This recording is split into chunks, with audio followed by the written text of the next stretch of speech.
The wars in this story, the betrayals, and the heroes who lose themselves along the way all trace back to a single machine that nobody ever bothered to switch off. It was built so long before our main characters were born that the people who made it had already been erased from history completely. The species that built it called themselves the Rakata. They came from a world buried deep in the unknown regions, the part of the galaxy that almost nobody had charted and almost nobody wanted to visit. Their home planet collected a few different names over the years. Some records call it Lehon, others call it Rakata Prime. The Republic, tens of thousands of years later, would know it only as the unknown world, because the Republic had no real idea what was sitting out there. The Rakata were meat-eaters, and the older accounts go further than that. They were willing to feed on their own kind. Their culture rested on one belief that shaped absolutely everything they did. They were convinced that they were the only species in the galaxy that genuinely mattered. Anything else that could think or speak or build existed to work for them, to power their machines, or to end up on their tables. Then there is the thing that separated them from every other conqueror in galactic history. The Rakata were sensitive to the Force as an entire species, which sounds like a gift until you hear the rest of it. They were sensitive only to the dark side. Their connection ran one direction, toward anger and hunger and control, and their whole civilization was engineered around that fact. Here is what that meant in practice. Rakatan machines did not run on the sort of physics the rest of the galaxy would eventually work out. Their hyperdrives needed a living Force user aboard in order to function. So did their weapons. So did their computers. Take that operator away, and the most advanced technology anyone had ever produced became an expensive arrangement of metal that would never move again. That single detail matters more than anything else in this opening chapter, and it matters for two separate reasons. It is the reason their empire eventually came apart. It is also the reason that thousands of years later, a Jedi who could not remember his own name would be able to walk into their abandoned ruins and turn all of it back on. The species they conquered had a name for them, and the Rakata liked it enough to use it themselves. They were the Builders. Before the Rakata became a power, there was an older species called the Kwa, and the Kwa had something remarkable. They had built the Infinity Gates, machines that could move a traveler across the emptiness between stars in an instant. There was no hyperdrive involved, and no journey at all. You stepped in on one world, and you stepped out on another. The Kwa found the Rakata and shared their knowledge with them. As far as anybody can tell, the intention behind it was generous. They appear to have wanted to lift a younger species up. The Rakata listened, learned, and then demanded the gate technology outright. When the Kwa refused to hand it over, the Rakata turned on the people who had been teaching them. The fighting reached Lehon itself. A great many of the Kwa were lost holding a position they knew they could not hold, and they held it for one specific reason. They needed enough time to destroy the Infinity Gate on that world so that it could never fall into Rakatan hands. They managed to do it. What the Rakata did to the survivors says everything about who they were. They reduced the remaining Kwa into a species called the Kui, a simple-minded lizard people stripped of the intelligence that had designed the gates in the first place. The minds behind the greatest transit network the galaxy had ever seen were turned into animals by the students they had welcomed.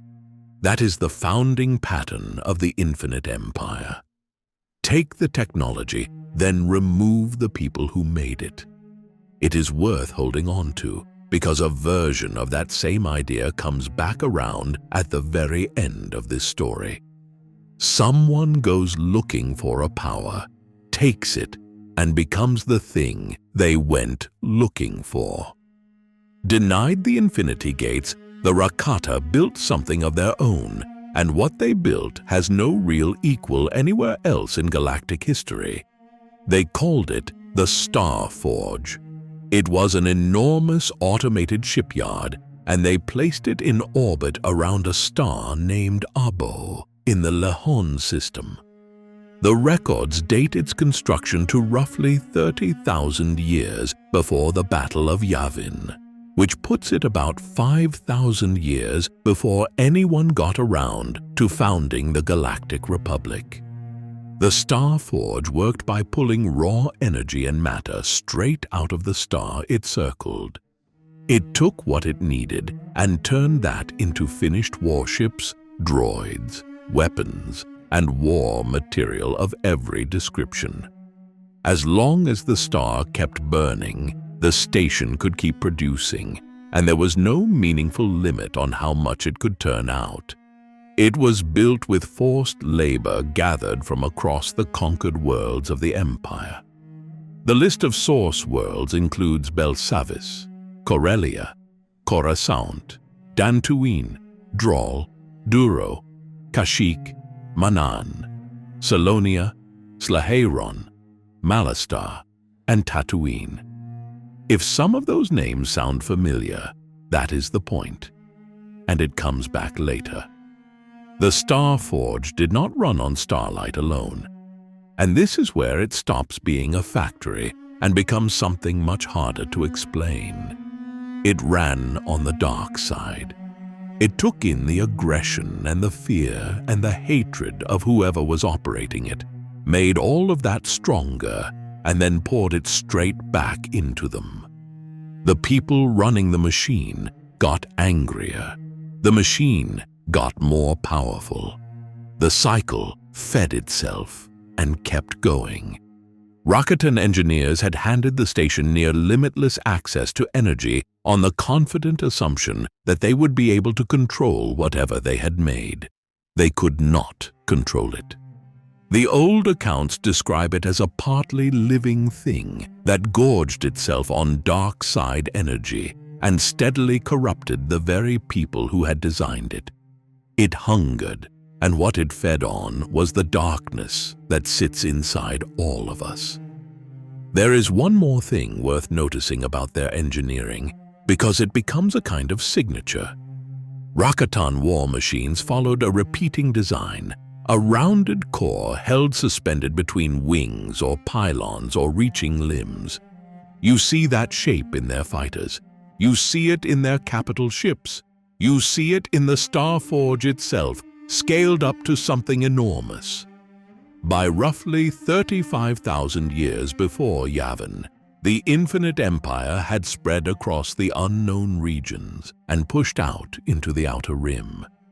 At its height, around 30,000 years before Yavin, it held a substantial portion of the known galaxy and ruled without serious challenge for a stretch of time measured in thousands of years. No Sith empire that came afterward ever held power for that long without interruption. Its subject and client species read like a roll call of the galaxy.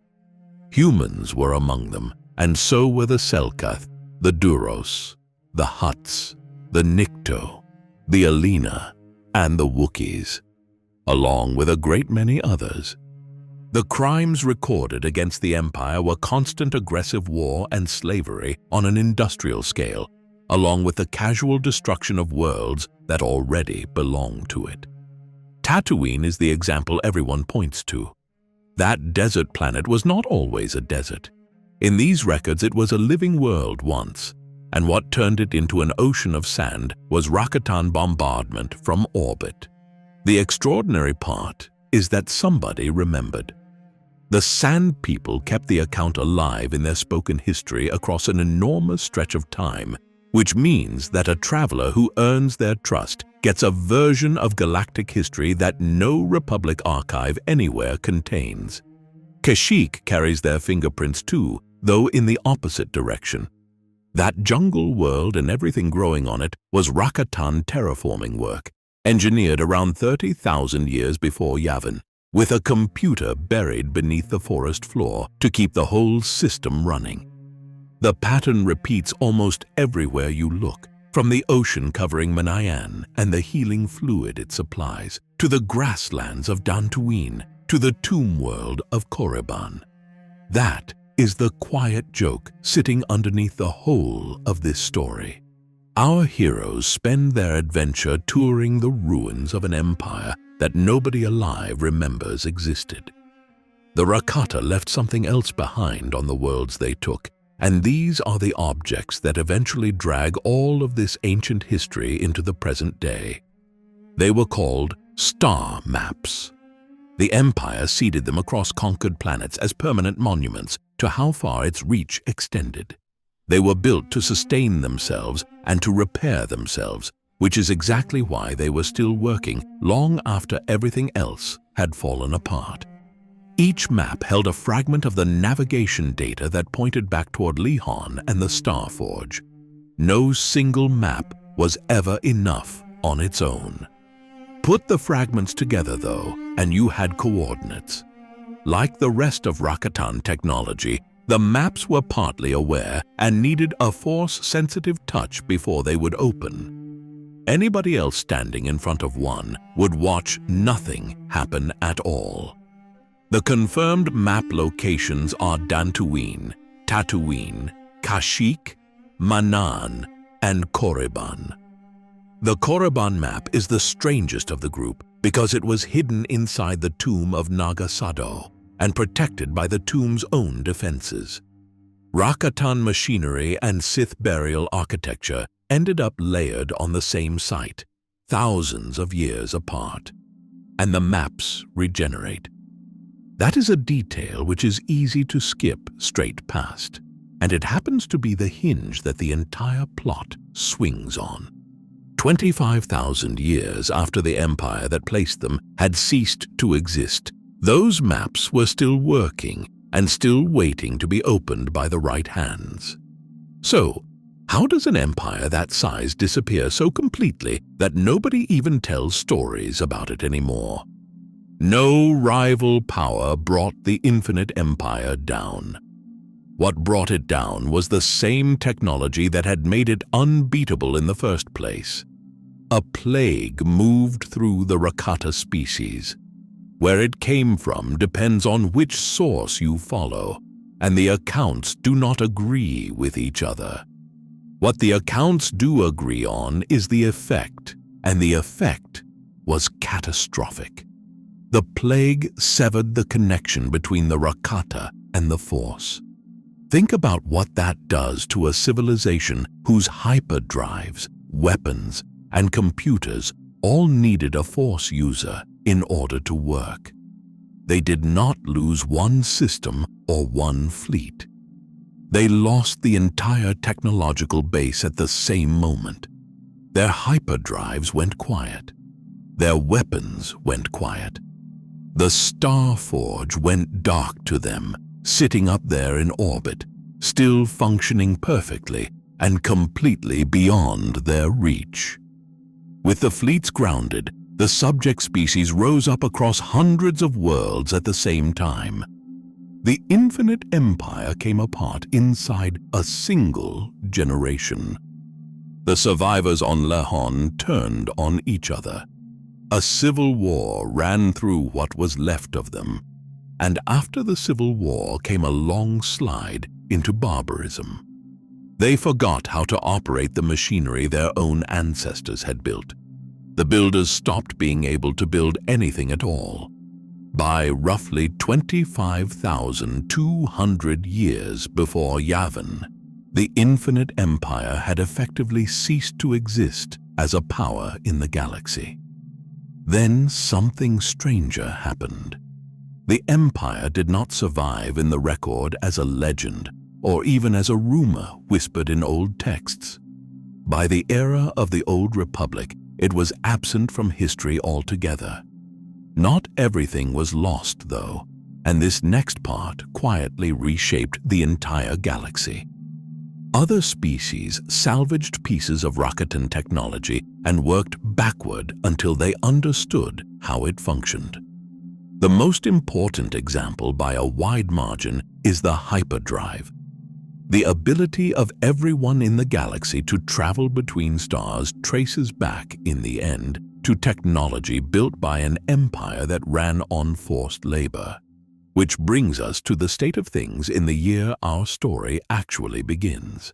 The Star Forge never stopped.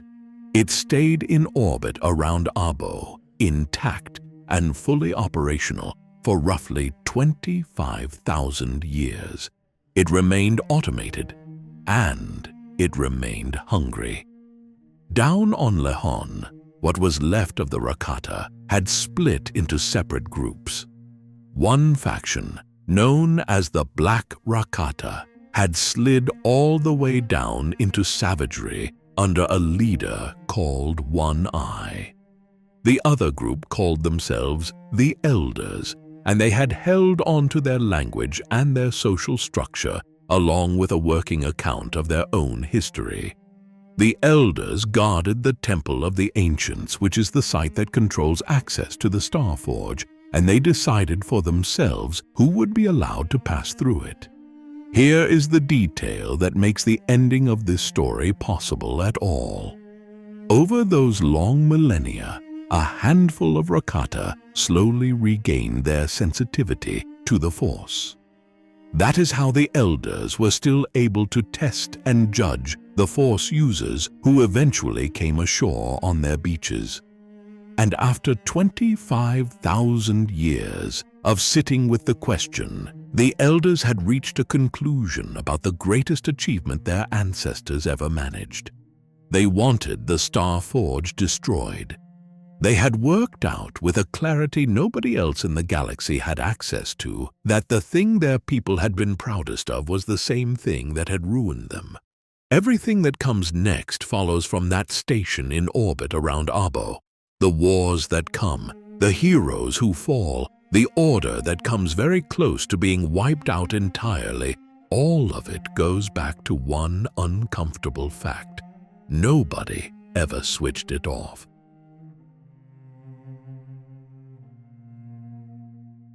There is a version of this story where the Republic notices what is coming and moves in time to stop it. That version never happened, and the reasons why fill the next 11 years of galactic history.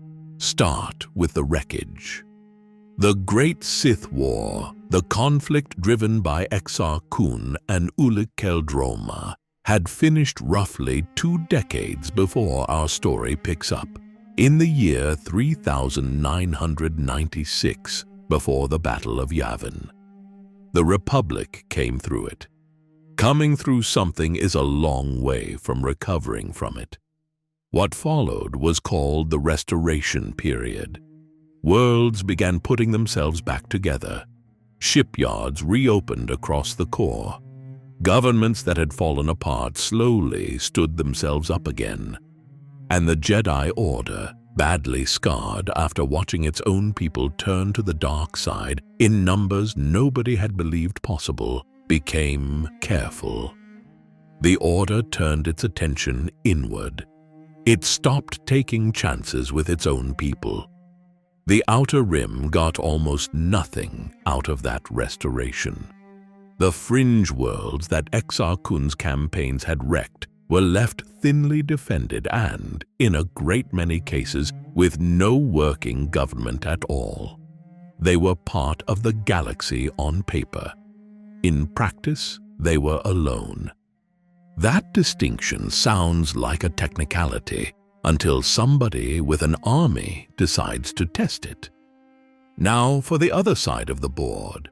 Because while the core was busy rebuilding itself, somebody else was busy rebuilding too, and they were not rebuilding roads. The Mandalorians had fought in that war, and they had fought on the losing side.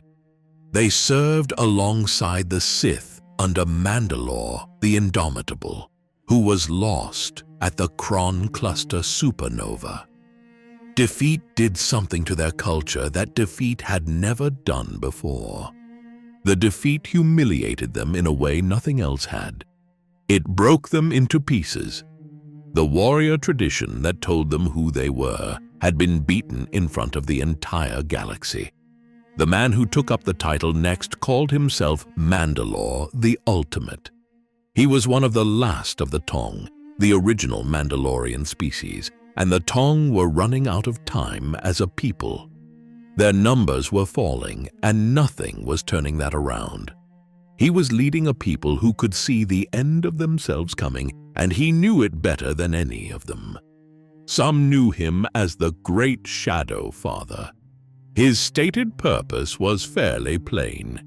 He wanted to lift his people out of the shame of the last war, and he wanted to make certain the Mandalorian way of living did not disappear at the same moment the Tong themselves did. That was his ambition. What comes next is the part nobody in the Republic ever found out about. Mandalore the Ultimate did not arrive at the idea of war on his own. Somebody came to him, an emissary working on behalf of a hidden Sith empire out in the unknown regions. That empire was real, and it was functioning. And it answered to a figure the records would later name as the Sith Emperor Vitiate. Legend sources put this meeting at roughly 3,978 years before Yavin. The pitch was tailored to the man receiving it. The agent suggested that the Mandalorians test themselves against the greatest military power in the galaxy and find out what they were actually made of. Mandalore's own ambition handled everything after that. From the Sith side of it, this was cold strategy. A long grinding war against the Mandalorians would drain the Republic and wear down the Jedi Order at the same time, leaving both of them soft for an invasion the Emperor intended to launch on a schedule of his own choosing. It is worth being clear about the shape of that thinking. The hidden empire had no interest in fighting a republic that was still standing at full height. It preferred to let somebody else handle the tiring part first. That plan does not pay off for 300 years. There is exactly one person in this era who ever works out that any of it is happening. And he finds out at the worst possible moment from a man with almost no time left. Everyone else operates in total ignorance. From where the core world sat, the Mandalorians had started raiding again, and there was nothing behind it beyond the usual appetite. Whatever else you want to say about Mandalore the Ultimate, he understood that his people could not win a long campaign organized the way they were. Mandalorian society ran on clans. Clans are fiercely loyal, and they are also independent. And independence is a serious problem when you are trying to run a war across dozens of systems. So he rebuilt them from the ground up. He restructured his people into one military organization called the Crusaders. They wore standardized armor. They fought under a single shared doctrine instead of 100 separate clan traditions. And when they took a species, they folded the survivors directly into their own ranks. A conquered population did not stay conquered for very long. It became part of the force that went after the next world. That last piece quietly changed what the word Mandalorian means. Before it, the word pointed at a species. After it, the word pointed at a culture, and anybody willing to take the armor and live by the code could belong. This is why the Mandalorians who turn up later come in every shape the galaxy produces. His chief lieutenant was Casus Fett. the strategist who planned most of the campaign. He also planned its worst act, which we will get to shortly. The Mandalorians built a forward base on Dxun, the jungle moon orbiting Onderon. That choice was deliberate. Dxun already carried a heavy dark side history from the era of Freedon Nad, and its wildlife was dangerous enough to work as a permanent training ground. The isolation was the real prize, though. Republic intelligence had no way of seeing what was gathering there. An army was being trained on a moon that nobody in the Corps was watching, and it was being trained on terrain that punished mistakes without mercy. There is one name worth planting right now. Among the warriors rising through the ranks in this period was Canderous Ordo of Clan Ordo. That name is worth holding on to. The Mandalorian Wars are usually dated from 3,976 years before Yavin and the Battle of Althea, a raid on Althea III, an industrialized world sitting out on the Outer Rim. Althea held for 5 days, which was longer than anybody expected. The deadlock broke because of a young warrior who had been handed a straightforward job. Canderous Ordo was ordered to fake an attack on one enemy flank to pull attention away from the real assault. While he was doing it, he spotted a genuine opening in the line, and instead of maintaining the feint, he drove straight into it. The Altheri were suddenly fighting on 2 fronts they had never planned for. Their command ships were left exposed. The siege was finished, and a reputation was started. Then came the decade that the Senate never quite got around to calling a war. There was never a declaration or a formal recognition of any kind, and nothing in the official record marks the point where raiding quietly became a campaign of conquest. For roughly 10 years, the Mandalorians raided Outer Rim systems and took worlds, and the loss of life climbed into the millions. The one thing they were careful about was where they stopped. They stayed outside the borders of the Republic without exception. That restraint was a decision, and it was working precisely as intended. Each world they took fed the next one. Conquered populations were conscripted into the ranks. Captured factories were switched over to war production. The Neo-Crusaders grew stronger with every year the Senate spent looking somewhere else. The Republic did not commit its military against the Mandalorians until 3,965 years before Yavin. It is worth counting that out slowly. 11 full years of this being somebody else's problem. One detail from this stretch should have set off alarms in every analyst's office in the Corps. Sourcebook material notes that by 3,964 years before Yavin, the Mandalorians had not taken a populated system in over a year. Republic analysts looked at that quiet and drew the comfortable conclusion. The crusade had lost its appetite. The whole thing was winding down on its own. The analysts had it backwards. Nothing was winding down. The Mandalorians were staging. Now we reach the part of this era that the galaxy cannot argue its way around. The Battle of KOTOR took place in 3,973 years before Yavin. Sometime earlier, the KOTOR had faced a Mandalorian incursion and pushed the attackers back off their world.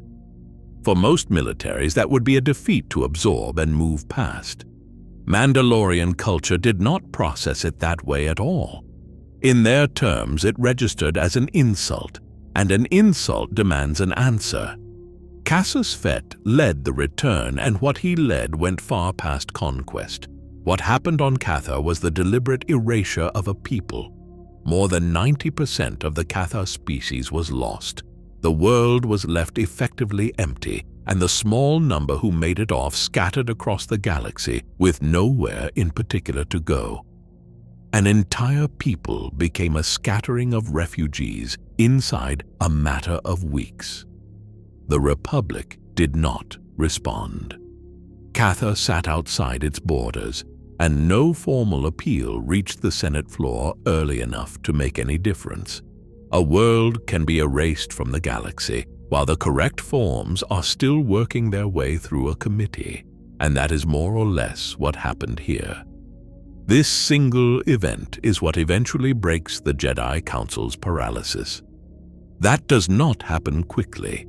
It takes another 10 years, and when it finally happens, it is because one Jedi physically puts a hand on a piece of evidence from that world and sees for himself what was done there. Two characters in this story carry KOTOR with them wherever they go. Juhani became the first KOTOR to join the Jedi Order, and her family were among those who fled the aftermath, only to end up in bondage on a world called Trayus. Silvar was a KOTOR Jedi of the generation before hers. Neither of them is a piece of background decoration, which raises the obvious question. Where were the Jedi through all of this? The Jedi High Council on Coruscant refused to commit the Order to the war, and it would be easy to hear that and file it under cowardice. That reading is wrong, and their case deserves a fair hearing because their case was strong. Their first argument came straight out of recent memory. The Great Sith War had ended with hundreds of Jedi lost or turned, and the Order had come very close to breaking apart while watching its own members go over to the other side. Sending an entire generation of knights into another long war carried a real risk of the same thing happening again at the same scale. The Council had watched friends fall once already, and they were not willing to gamble the Order on it twice. Their second argument is the one that turned out to be right. The Council sensed that Mandalorian aggression was a symptom of something larger and not the whole illness. Something was standing behind it. Marching openly into the obvious war might be exactly what that hidden something wanted them to do. They were correct on both counts. And from the point of view of a family standing on an outer rim world, watching Neo-Crusader ships come down through the clouds, being correct was worth nothing whatsoever. The Council members active through this period include Vanda Tokare, Vruk Lamar, Jar Leston, Dorak, Kavar, Zez-Kai-El, Lorna Vash, and Atris, and almost all of them come back into this story before it is over. Hold both of those things in your head at once, because the collision between them is where everything else in this saga comes from. Inside the Order, there were young knights reading the same reports the Council was reading. They could feel worlds going quiet through the Force. And each time they went to their masters and asked for permission to help, they were told to be patient and to trust that the Council could see further down the road than they could. Patience is a reasonable thing to ask of somebody who is not watching a clock run out. It is a far harder thing to ask of somebody who is. That pressure had nowhere to go, and pressure with nowhere to go does not quietly dissolve. It built inside the Order for years, quietly, in training halls and archives, and the private conversations of knights who had stopped believing the official line. Eventually, it found one person to gather behind, and the people who gathered took their name from him. They called themselves the Revanchists. The galaxy was about to find out what happens when the most disciplined organization in it decides that discipline has become the problem.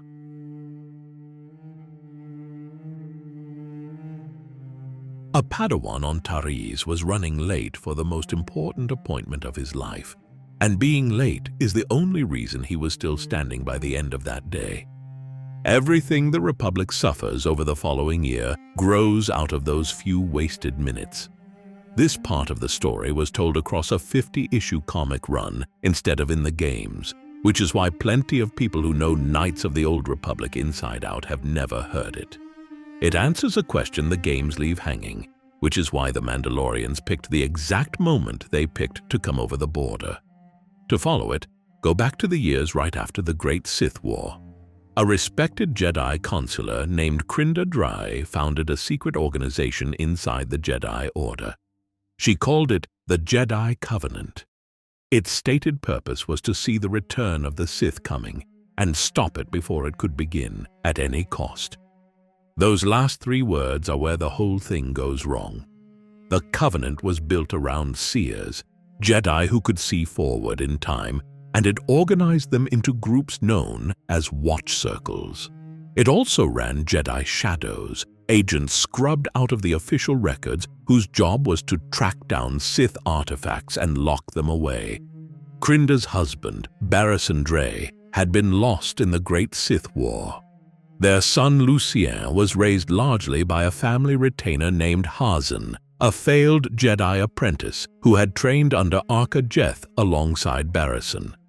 Hazan came out of that war having lost 3 limbs, and he came out of it carrying something he told nobody. He was the one who had handed Barristan Dray over to Exar Kun's Sith. That stays buried for the entire run. Lucien grew into a highly capable knight and became the hand to the Covenant's first watch circle, meaning he ran protection and field operations for the Seers. That first watch circle was stationed at the Jedi Tower on Taris. Its members were Lucien Dry, Kuanilia, Feln, Ranate, and Samar. 4 of the 5 were consulars, which is an odd balance for a group like that, and one of their own students later notices exactly how odd it is. That student was Zane Carrick, Lucien Dray's Padawan, and by any measure anyone applied, he was the worst pupil in his class. Vanda Tokare rated his ability in the Force as marginal. He finished last in more or less every test and trial they put in front of him. Most people around the tower treated him as comic relief. His one recorded gift, according to Vandar, was an unusual talent for building close friendships. Those friends were his fellow Padawans Shad Jelavan, Kamlin, Ujo, and Garn. His recurring embarrassment was a small-time Snivian con artist named Marn Hierogriff, who went by Griff, and whom Zane had failed to arrest on 7 separate occasions. Around this same period, he was introduced in passing to a visiting Jedi Knight who was on Taris recruiting for the war effort. The Knight gave his name only as Squint. Squint's real name was Alec, and the galaxy would eventually know him by something else altogether. He offered Zane a piece of advice that lands very differently once you know where Alec ends up. He said that sometimes a person has to step into the dark in order to protect the light. Then Kuanilia had a vision. What she saw was a Sith Lord rising out of the current Padawan class on Taris. The Covenant's response, approved by Crinda Dry herself, was to end all 5 of those Padawans at their own knighting ceremony. Zane was late for it, and the reason is almost absurdly small. He had been chasing Griff again. He crashed through a window into a caterer's table, was ordered by Lucien to pay for the damage, spotted Griff in the courtyard below, jumped out of that same window after him, got him cuffed inside a speeder down in the tower hangar, and then had to walk all the way back up. Inside the chamber, Shad Jelavan noticed that Lucien was holding his lightsaber and assumed his friend Zane was about to be knighted. He had misread what the drawn weapon was for. Zane walked into the council chamber to find his 4 friends on the floor and his masters standing over them with their blades lit. He turned and ran. He grabbed Grief, still cuffed inside that speeder, and disappeared down into the lower city of Taris. Lucien Dre's cover story went out immediately, and it worked perfectly. Zane Carrick had fallen to the dark side and turned on his entire class. A bounty was posted on him and on Griff as well, more or less by accident. The series keeps circling back to one irony about all of this. Zane's incompetence saved him twice in the same afternoon. He was too slow to arrive on time, and he was too clumsy for anybody to consider him worth suspecting. The two fugitives made for Junk Junction in the lower city, looking for a mechanic known as Camper. Camper was really Gorman Van Drake, an Arcanian scientist in hiding. He traveled with Jarael, an Arcanian offshoot who acted as his protector, and neither of them wanted anything to do with a pair of wanted men. Both of them attacked the new arrivals on sight. The four of them ended up aboard Camper's ship, the Last Resort, which becomes the base for everything that follows. Their first real piece of investigation took them to a rogue moon where the Jedi trials had been held. There they found a wrecked droid designated T1LB, called LB, which the Masters had thrown off a cliff so that it could not overhear what they were arranging. Zane saw the hole in that story straight away. The Padawans had jumped from orbit onto that moon without so much as a scratch, so a fall could not possibly account for a destroyed droid. Somebody had silenced it deliberately. Lucien Dre arrived with Republic forces to bring him in. Zane got clear when the Last Resort destroyed Dre's personnel carrier and left the pursuit stranded on the moon. Now watch what one fugitive Padawan does to the shape of the galaxy. Zane's escape from the Jedi Tower and the fact that he stayed loose afterward set off public panic across Taris. Confidence in the Jedi collapsed on that world. Rioting spread through the levels.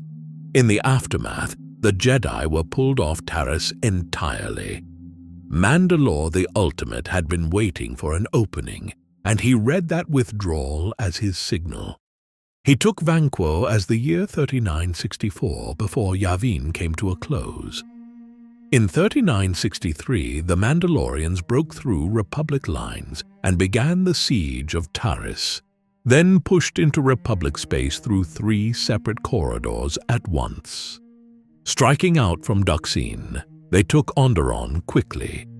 Vanquo and Taris followed. So the chain runs like this.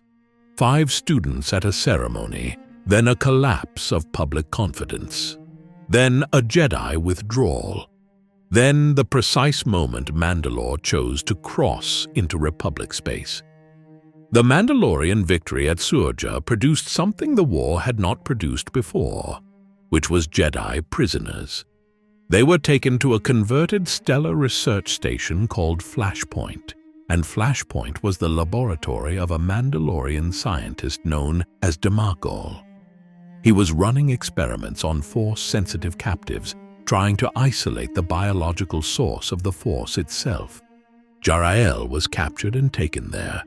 The attempt to get her out brought Zane into contact with a Mandalorian named Rolan Dyer.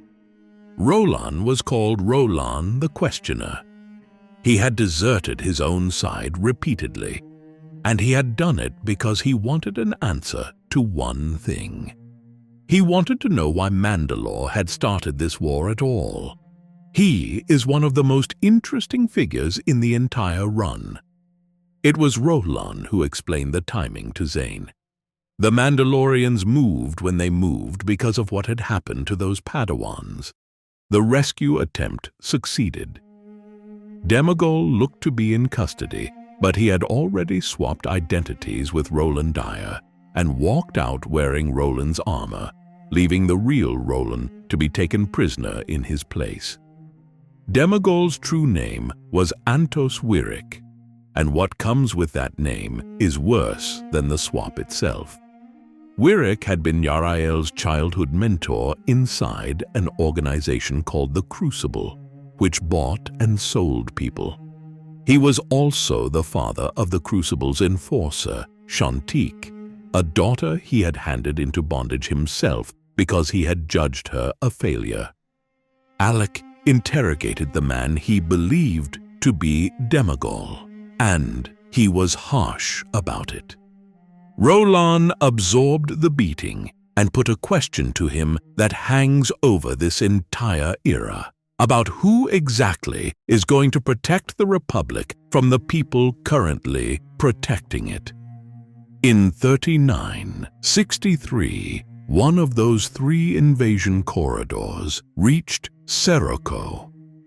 The Republic Navy, under a captain named Saul Karath, placed its ground camps directly against Seroko's Stereb cities.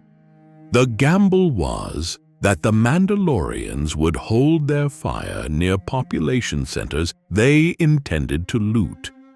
Zane and Grief were on the ground there, running a food stand called the Little Bivoli inside Camp 3, hiding in plain sight among Republic personnel. Mandalore the Ultimate looked at an enemy using civilian cities as cover and judged it to be without honor. He answered with a nuclear bombardment.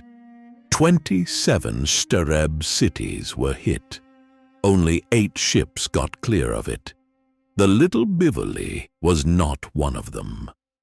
A young officer named Karth Onasi managed to get emergency warnings down to 17 of those 27 cities in time for the Stereb to reach underground shelters. That is the single reason Seroko did not finish the species off completely. The loss was felt through the Force right across the galaxy. Squint felt it happen. So did the Revanchist, along with Cornelia and Lucien Dre. Seroko became the Republic's rallying cry for the remainder of the war. Saul Karath carried it with him afterward, and he goes on to become an admiral, and then he goes somewhere considerably worse than that. Karth Onasi is standing right there in the middle of it, decades before he wakes up aboard a ship called the Endar Spire. His homeworld is Telos. At this point in the story, nothing has happened to Telos yet. There is one more thread to pull before the Covenant comes apart. Arco Adaska, who ran the Arcanian corporation Adascorp, worked out that Campa's research could be used to control exogorths, the giant space slugs, and turn them into steerable weapons capable of tearing apart a fleet. Jarael brought Campa to Adascorp for medical treatment in complete good faith, and Adaska promptly used her as leverage against him. Adaska then staged an auction aboard his ship, the Arcanian Legacy. His invited bidders were Saul Karath for the Republic, Alec for the Revanchists, and, to the shock of everyone in the room, Mandalore the Ultimate in person. Lucien Dre arrived separately and was taken out of the meeting with tainted wine. Zane brought the whole arrangement down by convincing Mandalore that Adaska was working with the Republic to trap him. The fighting that followed wrecked the auction, freed Jarael, and gave Campa the chance to turn the Exogorths back on Adaska. That was the end of him. The Covenant unraveled in the manner its own seers had been shown. Each of them was lost in exactly the way their visions had predicted. Rana Te was lost on Taris during the Mandalorian invasion. Feln was lost on Odrin at the hands of his own tribesmen after a confrontation with Zane.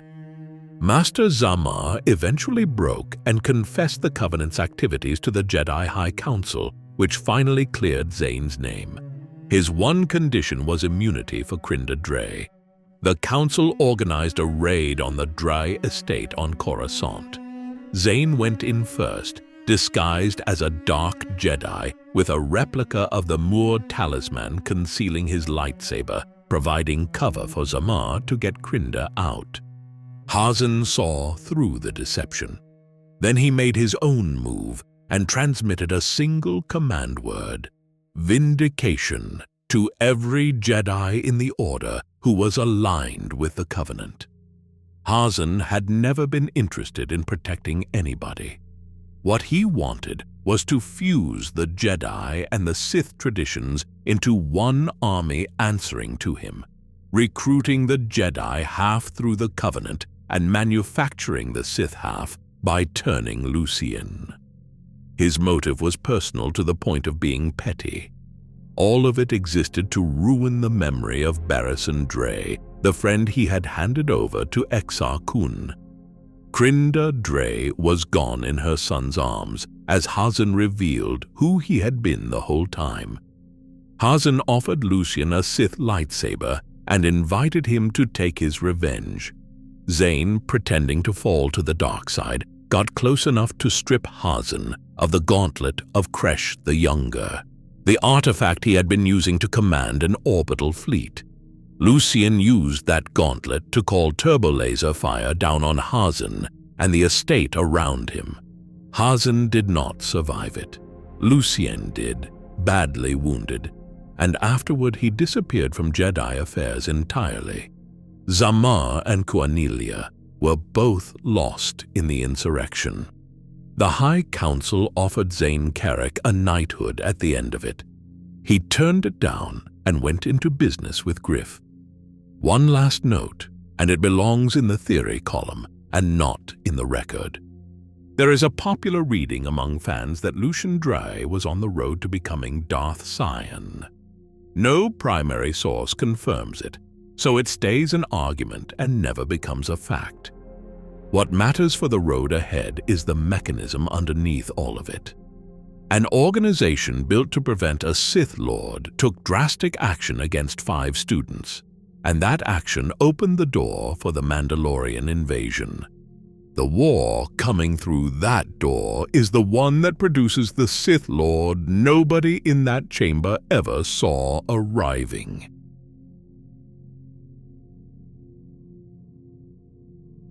Nobody in the galaxy knows what this man was originally called.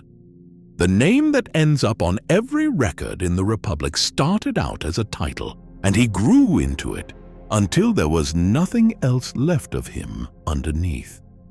Around 3,964 years before Yavin, right about the point the Mandalorian assault on the Republic began, 2 Jedi were raised to the rank of Knight. One of them was Revan. The other was his close friend Alec. Both of them wanted the Order to intervene straight away. The Council forbade it outright, which is where this whole thing starts.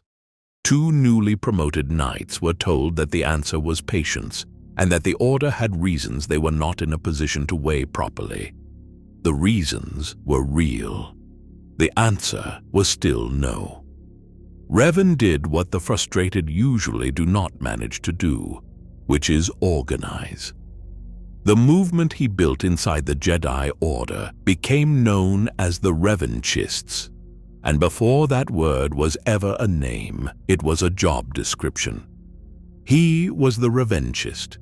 Only later did it become the thing people called him. That detail says something about how this movement worked. It did not begin as a cult of personality around a famous Jedi. It began as a position that somebody had to hold, and one knight held it harder than anybody else. His original name is never given in any legend source at all. There is a real possibility that it was destroyed along with his memory, which means that one of the most important figures in galactic history has no recorded childhood name. Revan is a title he wore until it stuck. Alec's situation was less mysterious and a good deal more practical. His full name was Alex Quinquagesimus, which is why the comics have him going by Squint. He later cut it down to Malak, partly because a shorter name was easier to work with, and partly because the Council had issued a warrant for his arrest. Here is the awkward thing about the Revanchists. They were very young. They were openly disobedient. And they were right about the thing that mattered. They traveled Republic worlds recruiting in the open, in direct defiance of the Council's position, which is exactly why a knight calling himself Squint turns up on Taris in the middle of somebody else's story. Then, In 3,963 years before Yavin, they found the evidence. The Revanchists uncovered proof of what had happened at KOTOR. In the Legends accounts, the object that settled it was a Mandalorian mask recovered from the site, connected to a KOTOR who had been lost there. When Revan picked it up, the Force showed him what Casus Fett had done on that world a decade earlier. He did not read a report about it or listen to a survivor describe it. He watched it happen through the Force, which is about as close to being there as a person can get. Revan took that to the Jedi High Council on Coruscant, and the conversation changed shape in the room. Up to that moment, the Order had been having an argument about strategy and risk and doctrine.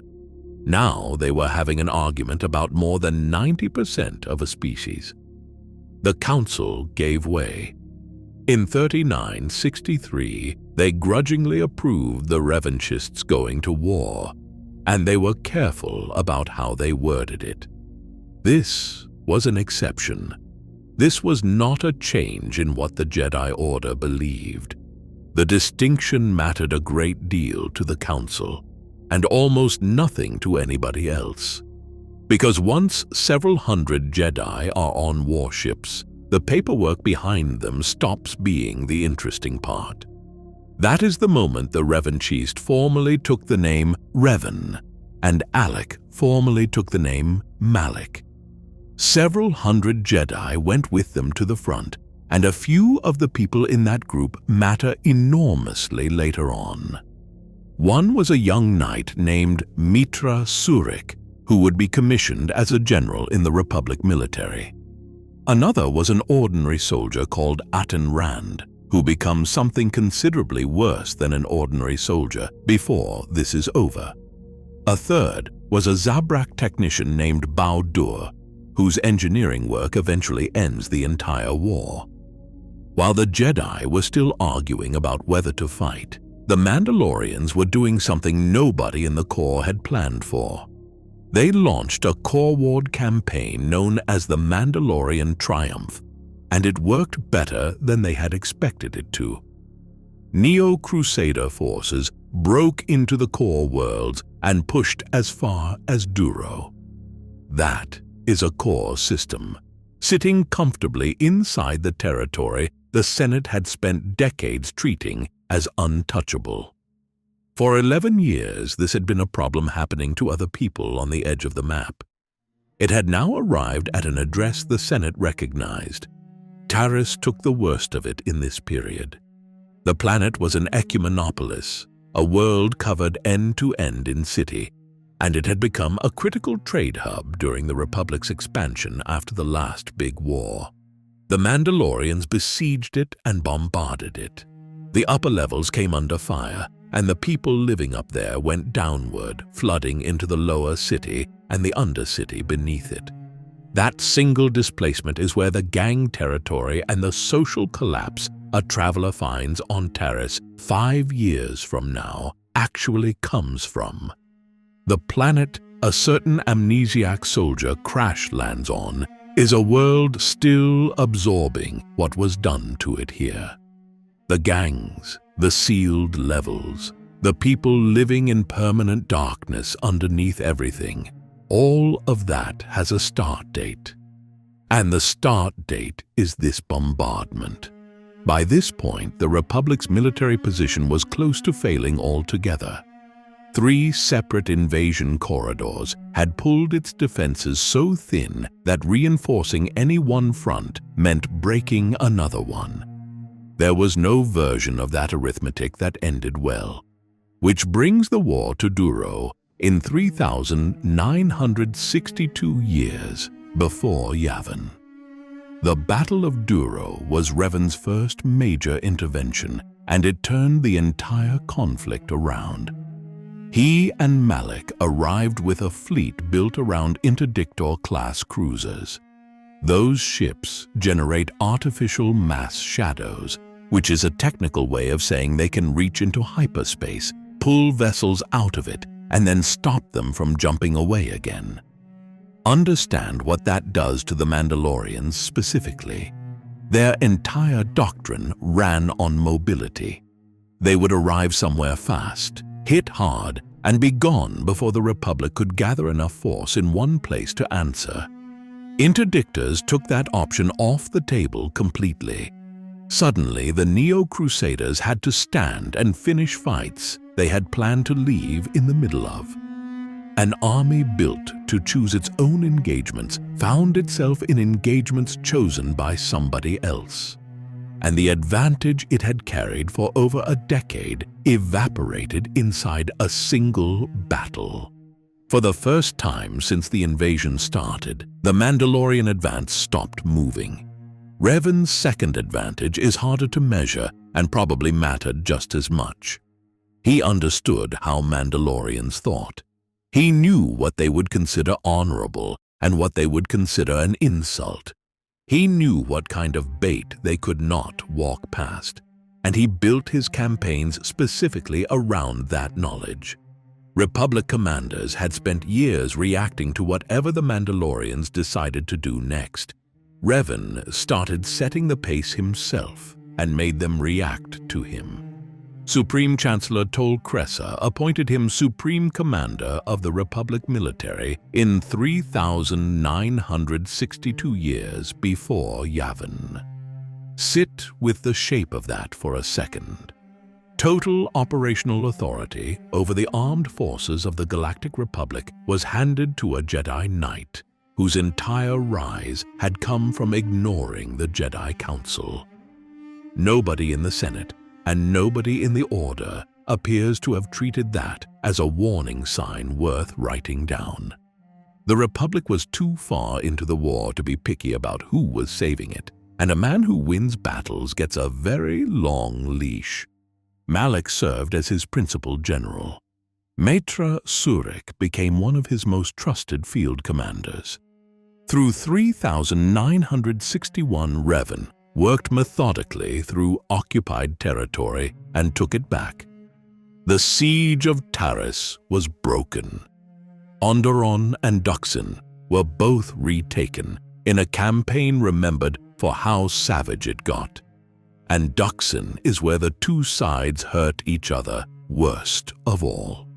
Meetra Surik fought on that moon. So the Republic was winning. Here is what winning cost. Revan won because he was willing to do things the Jedi Order would never have approved. And this is the honest center of who he was. Where a civilian population happened to sit between his forces and an objective he needed, he accepted the loss and moved through. Where a fortified position would have been too expensive to take on the ground, he bombarded it from orbit and accepted whatever else went with it. He was demonstrably correct that these methods worked. He was also demonstrably doing the exact thing the Council had warned everybody about. The Revanchist Jedi were never talked into darkness by a Sith. Nobody whispered to them. What changed them was several years of making decisions that could each be defended on their own terms, where each one happened to cost slightly more than the one before it. That is a much more uncomfortable way to lose yourself, because there is no single moment anybody can point at and call the turn. There was no bargain struck, and no dark tutor standing in the shadows. There was only a long series of Tuesdays, each one slightly harder than the last, until the person making the calls had become somebody else entirely. By 3961, the Mandalorians were being pushed back toward the territory they had started from, and the Republic had stopped thinking of Revan as a subordinate officer. He had become a hero, and heroes are difficult to give orders to. There is one detail worth holding on to as this era closes. The Jedi Council's central fear was never that Revan would lose the war. Losing would have been terrible for the Republic and survivable for the Order. What the Council was actually afraid of was that he would win.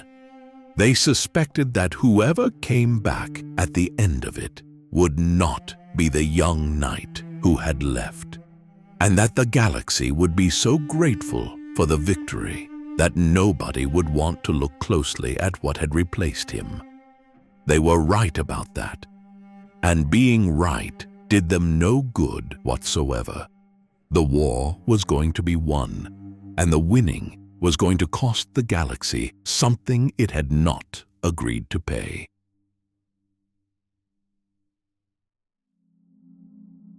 There is a place in the outer rim that used to be a planet, and what is left of it is still hanging there in pieces. Everything that happens in the second half of this saga comes out of one decision made in orbit above it. By 3,960 years before Yavin, Revan had the Mandalorians moving backward on every front. The Republic retook the Liana system. The momentum had fully changed hands, and a more conventional commander would have kept grinding forward system by system until the enemy ran out of ships and people. Revan had no interest in a long war of attrition. He wanted one confrontation that finished the whole thing, and more importantly, he wanted to pick where it happened. He picked Malachor 5. On paper, it was an agricultural world sitting out in the outer rim. Underneath that, it carried dark side significance stretching back to conflicts far older than anything in this story. Revan knew that when he chose it. The choice was deliberate, and the location was not incidental to the plan. He then moved a large Republic fleet into that system for the purpose of being bait. There is a detail here that deserves saying out loud. Sources note that the fleet he sent to Malachor was made up in large part of forces whose personal loyalty to Revan was already in question. The commander, who was about to do something terrible, had chosen which of his own people would be standing in the middle of it. Whether that was deliberate or a convenient accident is a question the sources leave open, and it is the kind of question that follows a man around for the rest of his career. The Mandalorians have their own name for what happened there. In Mando'a, it is called Anila Akan, the Great Last Battle. Now, for the weapon. The mass shadow generator was designed and built by a Zabrak technician named Bao-Dur, working under Revan's direct orders in that same year. It was developed in complete secrecy. The Republic fleet at Malachor had no idea the thing existed, and neither did most of the officers running the battle. What it did was generate gravitational anomalies on a catastrophic scale. These effects are known as mass shadows. It could pull ships out of the sky and crush them, and it could reach further than that down into the structure of the planet itself. This was a weapon with no aim to it whatsoever. It could not tell the difference between a Mandalorian warship and a Republic one, and nobody has ever suggested that it could. Revan understood that completely when he ordered it deployed. Bao-Dur carried the results of that for the rest of his life. When you meet him again years later, he is a man who cannot stop running the numbers on what his own work did. The plan itself was simple enough to explain in a sentence, which is part of what makes it so cold. Revan split his forces into two halves. He gave one half to Meetra Surik, with orders to draw the Mandalorian fleet into the weapon's range and hold it there. He also handed her the responsibility for pulling the trigger. Revan himself never made it to the opening of the battle. He was delayed outside the Malachor system by a Mandalorian scouting party and arrived late to fighting that was already well underway. The two fleets met in orbit, and the accounts that survived describe something almost hard to picture. There were enough ships packed into that space to outshine the stars behind them. While that was happening above, something else was happening to the Jedi. An increasing number of the Revanchists in that battle started giving way to the dark side energy coming off Malachor 5 itself. These were people who had spent years in continuous fighting, and years of that wears down whatever resistance a person starts with. The planet handled the rest of the job. Malak did not have to work very hard on any of them. Revan arrived, pushed into the fighting, and worked Mandalore the Ultimate into single combat on the surface of the world below. Revan won that fight. Mandalore the Ultimate did not walk away from it. And in the final moments of his life, the leader of the Mandalorian people told Revan the one thing that redirects this entire saga. The Mandalorian Wars had been started by the Sith. A hidden power out beyond the edge of the maps had pushed him into this war on purpose. Everything that had happened, all the burned worlds and the ruined fleets, and the Republic's own hard-won victory, had been somebody else's plan working exactly as intended. Revan had spent years winning a war that had been arranged so that he would. Think about where that lands on a man who has just done something unforgivable in order to finish it. He had crossed every line he had, at enormous cost to people who trusted him. And he was now being told that the whole thing had been a piece of theater staged by somebody he had never heard of. He took Mandalore's mask off the body. The public reason was that it was a trophy, which is the sort of thing a victorious commander is expected to take. The functional reason was more careful than that. Without the mask, no successor could claim the title of Mandalore with any legitimacy, which meant nobody could rally the clans and start the whole thing over again. Revan then hid it, and where he hid it stayed unknown until Canderous Ordo went looking for it years later. Taking a trophy and disarming a culture turned out to be the same action, which tells you something about how this man's mind worked. Back in orbit, Meetra Surik was watching the battle reach its worst point and making a judgment call. She decided the Mandalorian fleet was fully committed inside the trap. There was nothing more to be gained by waiting. She gave the order to Bao-Dur with a single nod without saying a word, and he activated the mass shadow generator. The Mandalorian fleet was destroyed.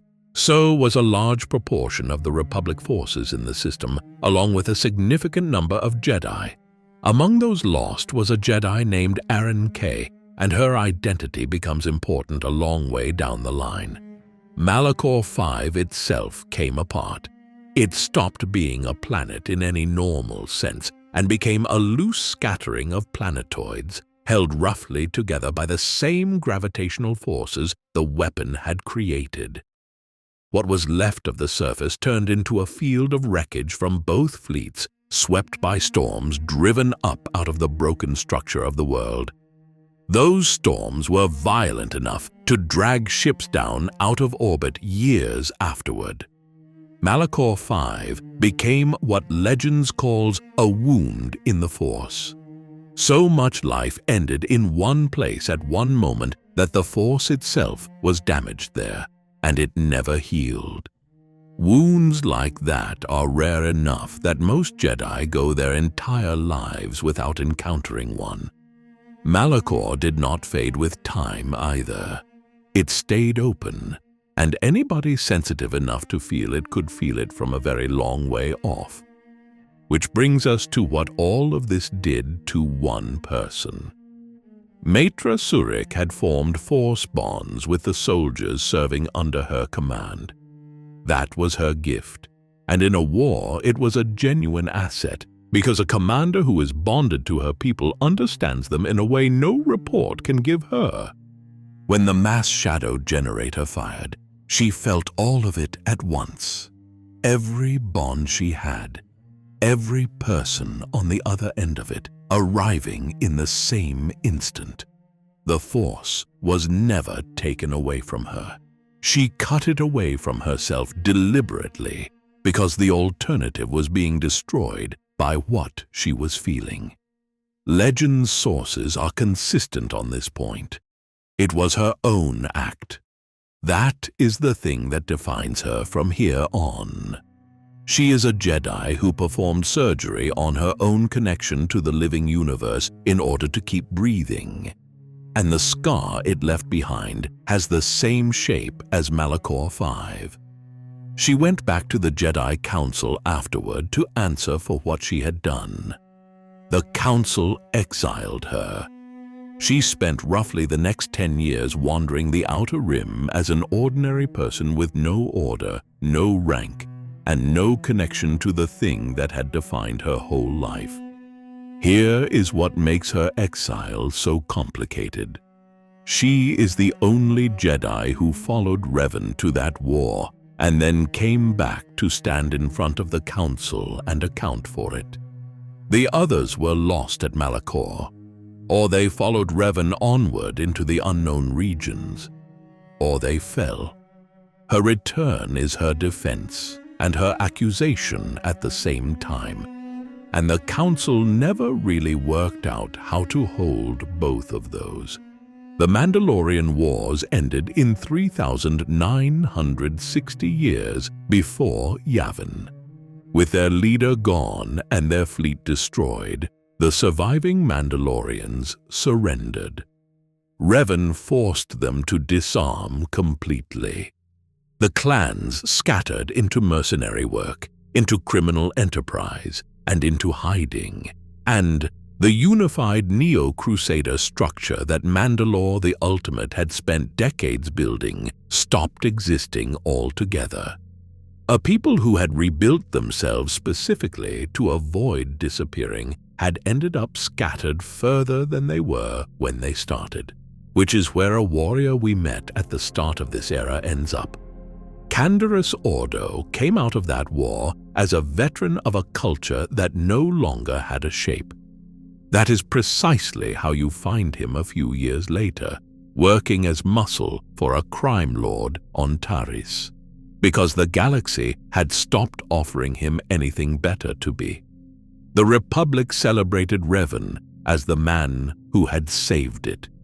The Jedi Order had no idea what to do with him at all. He had defied the Council and been proven right. He had used a weapon the Order would never have sanctioned and won a war the Order could not have won without him. There was no procedure anywhere in their tradition for a person like that. And then Revan and Malak answered that question for everybody. They did not come back to Coruscant to collect medals. They took a fleet of Republic forces who were loyal to them personally, gathered up the Revanchist Jedi who had survived, and went out into the unknown regions to find the power Mandalore had named in his last moments. They found exactly what they had gone looking for.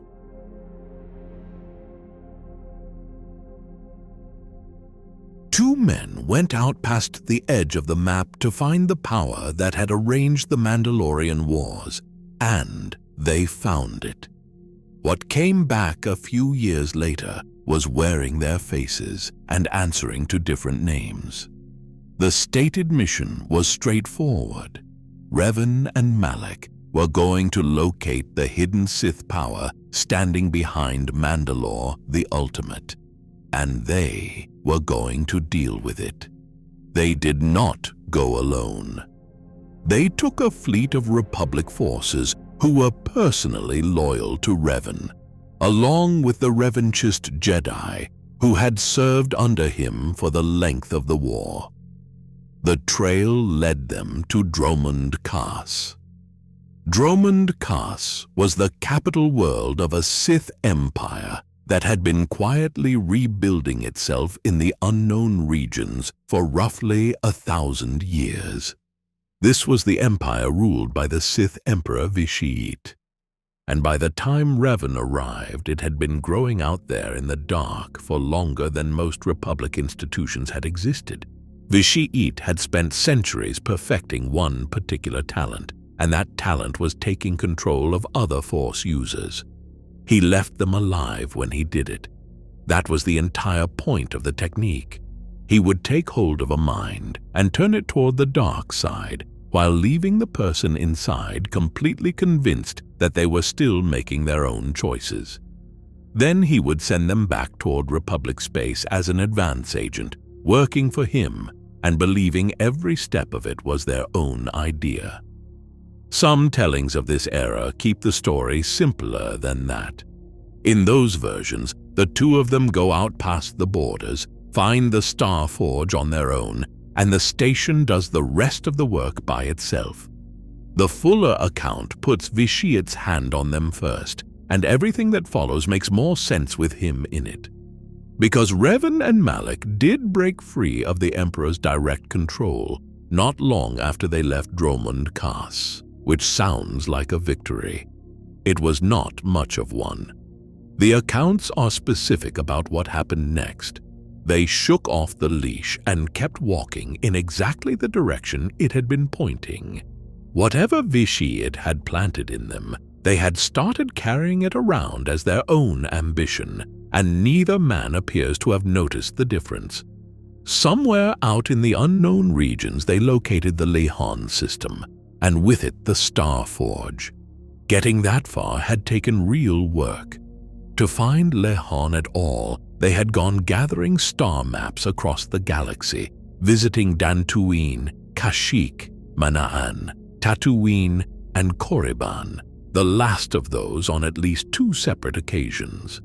Put together, those fragments spelled out a set of coordinates that nobody had used in 25,000 years. On Lehon itself, they earned the favor of the Rakatan elders, who granted them access to the Temple of the Ancients. The temple opened the way to the Star Forge. The records place this in 3,960 years before Yavin. What happened after that was not gradual. Prolonged exposure to the Star Forge sped up everything already moving inside them. The station took their aggression, made it larger, and handed it straight back. And it did that continuously for as long as they remained aboard. They took new titles. Revan became Darth Revan, Dark Lord of the Sith. Malak became Darth Malak, his apprentice. Now consider what that station actually put in their hands, because it is the reason this war looks nothing like any other Sith uprising in galactic history. Every previous Sith movement ran into the same wall. They needed territory in order to produce ships, and territory has to be held, and holding it costs more than it gives back. The Star Forge removed that problem completely. It built warships, fighters, droids, and equipment without ever stopping, pulling raw material out of the Star Abo, and it needed no supply lines and no conquered worlds to keep going. Their people came from 4 places. There were the Republic soldiers who had followed them into the unknown regions and been worn down over time. There were the former Revanchist Jedi, who became Dark Jedi officers. There were Republic Navy officers who defected once the invasion started. And there were veterans of the Mandalorian Wars who had come home to a galaxy that had nothing left in it for them. Admiral Saul Karath was among the highest ranking of those defectors. This is the same officer who had commanded at Serroco, and what he carried across with him was worth more than any fleet, because he understood exactly how the Republic defended itself and where the assumptions inside that doctrine were soft. They also seized Korriban and brought the Sith Academy there back to life, which gave the new empire something no army can improvise on short notice. They now had a training pipeline for Force users. In 3,959 years before Yavin, Darth Revan invaded the Republic. The conflict collected a lot of names depending on who was doing the recording. It is called the Jedi Civil War, the Second Sith War, the Old Republic Insurrection, and the Malak War. The Mandalorians knew it as the War of the Star Forge. Revan's approach was industrial instead of territorial. And this is where his old talent turns up wearing a new coat. He had little interest in occupying space. He went after the Republic's ability to build things, which meant shipyards, supply depots, and manufacturing centers. The Battle of Foerost is the clearest example of it. Revan's forces took the Republic's largest shipyard complex and captured hundreds of capital ships sitting there under construction or in for repair. One operation doubled the size of his fleet and gutted the Republic's ability to replace what it was losing at the same moment, in the same place. The effect on morale was arguably worse than the effect on the numbers. The Republic was being taken apart by the two men who had saved it, using methods those same two men had developed while doing the saving. Every officer in the Navy had spent years studying how Revan fought, and now all of that study was being used against them. Defections stopped being isolated incidents and turned into a structural problem. Some officers were making a cold bet on which side would still be standing at the end. Others had reached a more uncomfortable conclusion, which was that Revan's brand of efficiency, however harsh it got, was preferable to a Senate that had spent over a decade unable to decide anything at all while the Outer Rim went under. Then came Telos IV. Telos was bombarded from orbit until the surface would no longer support life. The officer commanding that attack was Sol Karath. Telos was also Karth Onasi's homeworld. Karth had served under Karath. He had respected the man and learned his trade from him, which means the person who took his planet apart was somebody he had once looked up to. Karth's son Dustil survived the bombardment. He was afterward recruited into the Sith Academy on Korriban, which becomes a very important detail to a father who has no idea his son is alive. There was more behind the choice of Telos than the surface story suggests. The world held a hidden Jedi Academy in its polar region, maintained by a Jedi named Atris. And part of Revan's interest in the place was in denying the Jedi anywhere to fall back to. Malak carried that order out with considerably less precision than Revan had intended, and the gap between those two approaches is the gap between the two men. The bombardment never reached the Polar Academy. That is the only reason it is still standing years later, holding an archive nobody in the Republic knows exists. Telos ends up being the connective tissue running through this whole saga. Karth's grief starts here. Karath's guilt starts here. Atris and her hidden archive survive here. And the enormous restoration project that becomes so important later on exists because of what was done to this world. After roughly 2 years of this, the shape of the galaxy had changed completely. The Sith controlled most of the Outer Rim and the Mid-Rim. The Republic had been pushed back onto the core. The Jedi Order had lost hundreds of knights, some in the fighting and some to the other side, and the ones still standing were running out of ideas. The remaining Jedi Council reached a conclusion, and it was a gamble dressed up as an assessment. They decided that Darth Revan personally was the load-bearing element of the entire Sith Empire. Take him out of the structure, and the whole thing might come down on its own. Jedi Knight Bastila Shan was assigned to lead the strike team. She was chosen for a specific reason. Bastila had battle meditation, a rare ability that let her influence the morale, the coordination, and the fighting effectiveness of entire fleets at once.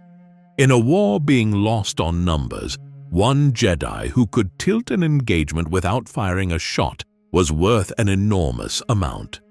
The strike team boarded Revan's flagship and cornered him on the bridge. The records place this in 3,957 years before Yavin. Malak was commanding a separate vessel nearby, and he had a decision to make. He chose not to attempt a rescue. Instead, he ordered his own ship to open fire on Revan's bridge. The timing was perfect and the thinking behind it was completely cold, and it is probably the purest piece of Sith doctrine anywhere in this story. The bombardment destroyed the flagship's command structure and left Revan critically injured and helpless, lying in front of the Jedi who had come there specifically to finish him. Malak took the title of Dark Lord of the Sith for himself. As far as the galaxy was concerned, Darth Revan was gone. Bastila Shan found him on that bridge barely holding on, and she made a decision nobody had authorized her to make. She stabilized him instead of letting him slip away. And in the middle of doing it, a force bond formed between the two of them. A link that neither one had chosen and neither one could get rid of afterward. Revan was taken to the Jedi Enclave on Dantooine, where the surviving council found themselves holding a problem with no clean answer anywhere in it. Using techniques pulled from the deepest archives the Order had, they wiped his memory completely. Then they built him a new one. They installed the identity of a Republic soldier, loyal to the Republic, with no knowledge whatsoever of who he had been or what he had done. Their reasoning had two parts. The first was practical. Revan's buried knowledge of Sith operations, and specifically the location of the Star Forge, might still be in there somewhere, and might be recoverable. The second was closer to hope than to strategy. Some of them genuinely believed that the person he had been before all of this might come back on his own. This has to be named for what it was. The Jedi Order took a living person, destroyed his identity without his consent, and installed a manufactured one in its place because they needed something out of him. There is someone waiting further along in this story who condemns them for it in the harshest terms available, and on this particular point, she is entirely right. The man they built was assigned to serve under Bastila Shan's supervision, so she could watch him and report on what he did. They placed him aboard a Republic vessel called the Endar Spire.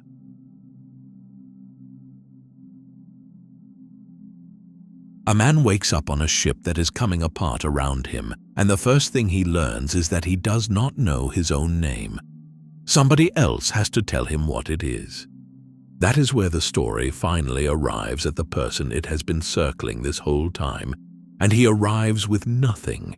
He has no history he can reach and no record of anything he has ever done.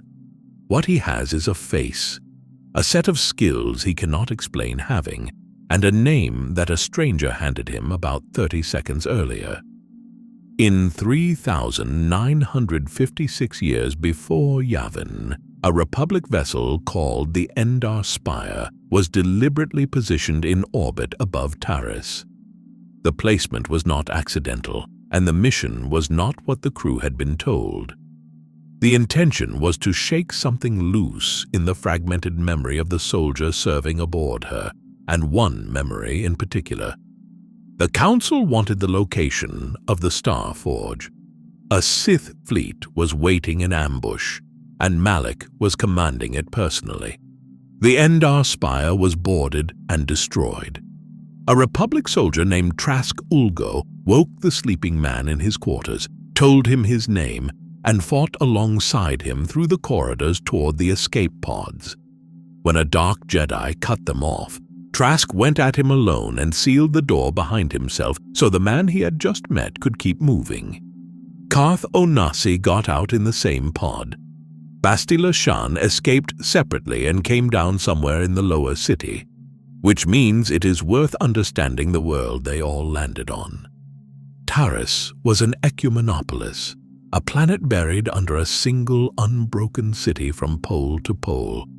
It had no wilderness left, no oceans anybody could reach, and no ground floor in the ordinary sense. What it had instead was levels, and the levels were the entire social order. At the top sat the upper city, home to the wealthy and almost entirely human. That was not a coincidence of settlement patterns. Aliens were legally barred from the upper levels, which is a law that tells you everything about how Trayus understood itself. Below that was the lower city, which the authorities had effectively stopped governing. It belonged to two swoop gangs instead. The hidden Becks answered to a man named Garden Thek. The Black Vulkars answered to Brejik. The line between them ran through the middle of everything down there, and beneath all of it lay the Undercity, where the outcast lived in permanent darkness among the ruins of whatever the city had been built on top of. There was no sunlight down there at all. There were also Rakuls. Rakuls were what an ancient plague left behind. The infection passes through a bite, and what it does to the person bitten is turn them into another Rakul. The Undercity population lived under a permanent quarantine, which sounds like a public health measure and functioned as an abandonment. Nobody was coming to help them, and nobody had planned to. That plague goes back further than Trayus does. Its origin sits with an old Sith artifact called the Moor Talisman, bound up with a Sith Lord named Karnes Moor. A replica of that same talisman is what a certain framed Padawan wore as a disguise when he walked into a house on Coruscant looking for the truth. On top of all of this sat the Sith. Trayus was under occupation and under a planetary quarantine of a different kind, with nobody permitted in or out, and the reason was simple. Malak wanted Bastila Shan found. The Sith governor imposed a total blockade. No vessel launched from that planet without Sith clearance codes, which is the practical problem sitting underneath everything that happens next. A group of people who need to leave a world cannot leave it, and the codes are held by the people hunting them. Sith patrols enforced the Upper City's species laws with a harshness the Taresian aristocracy found broadly acceptable, largely because it was aimed downward and away from them. What makes the occupation land is how ordinary the cruelty is. Nobody in the Upper City is being interrogated in a back room. People are being stopped in the street, searched, talked down to, and humiliated in front of their neighbors, and the neighbors are finding somewhere else to look.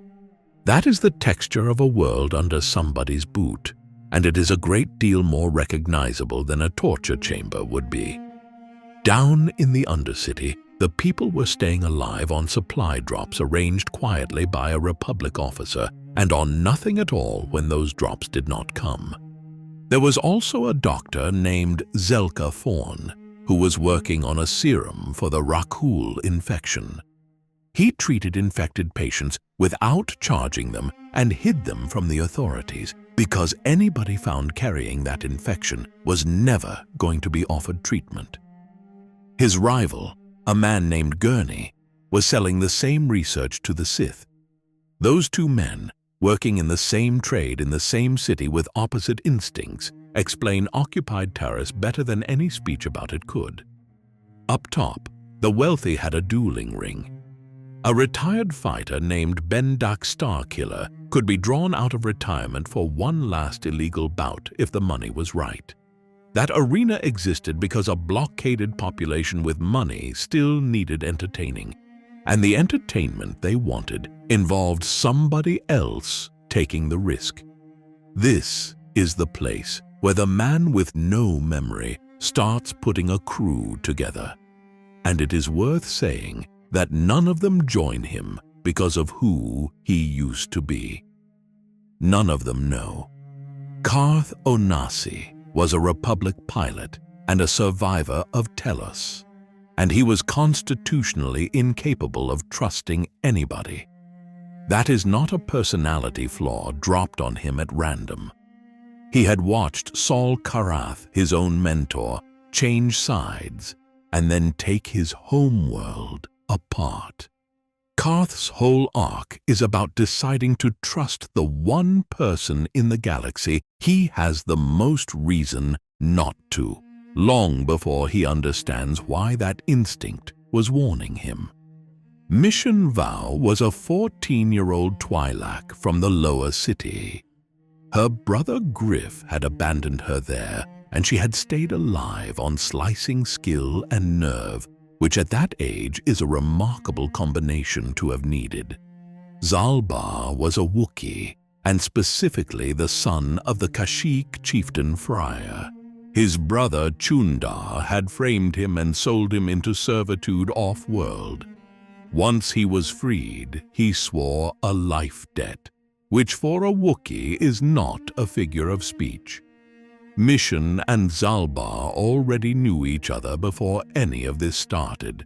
Their friendship is older than the group they end up in, and it is part of why the two of them feel like people who existed before the story found them. Bastila Shan turned out to be in the hands of the Black Vulkars. She had been captured and put up as the prize in a swoop race, which meant that getting her back required winning that race. And the run down that track is one of the most remembered stretches of the entire story. Canderous Ordo was working as an enforcer for an exchange crime lord named Davik Kang. He was bored out of his mind, openly contemptuous of the work, and honest about missing a war he had lost. He was also the one who came up with the escape plan. Nobody talked him into anything. His plan was to take Davik's personal ship. To do that, they needed two things they did not have. The first was a set of Sith launch codes, which meant getting inside the Sith military base up in the upper city.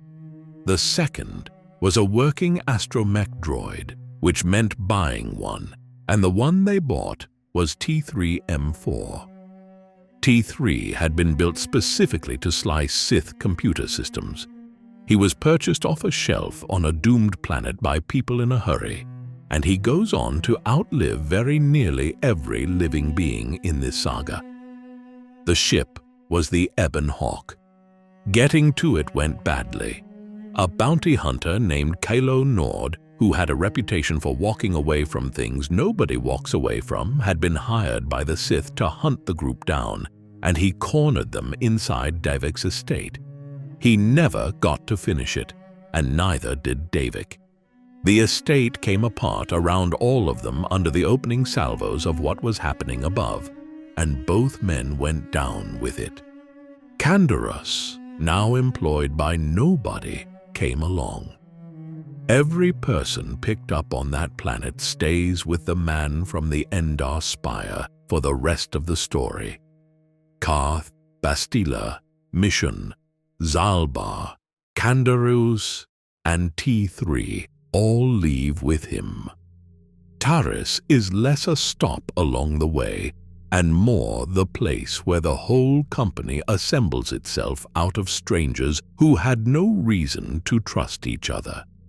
And then Malak lost patience. He had been searching for Bastila Shan for a long time without result, and he decided that finding her mattered less than making an example that nobody in the galaxy could mistake.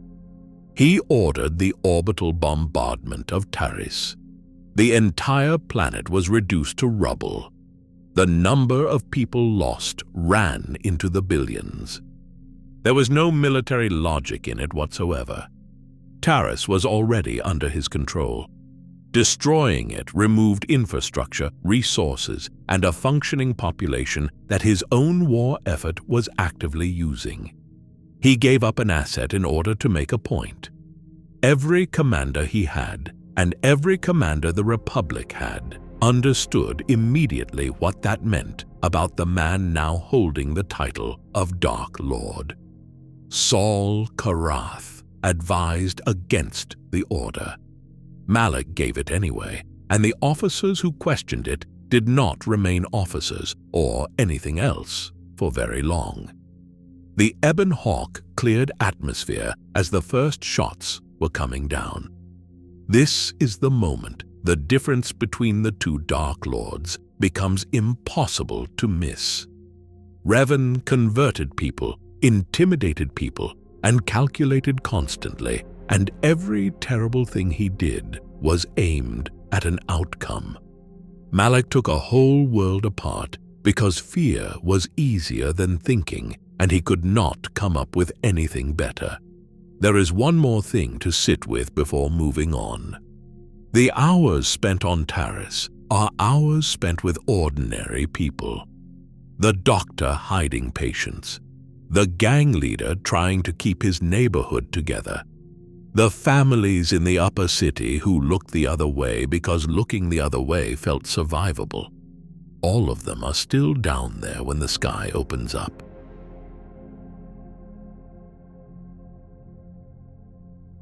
The Jedi Council handed the man with no memory a mission, and the mission was to go and find something he had already found once. They sent him out to retrace his own footsteps without ever telling him whose footsteps they were.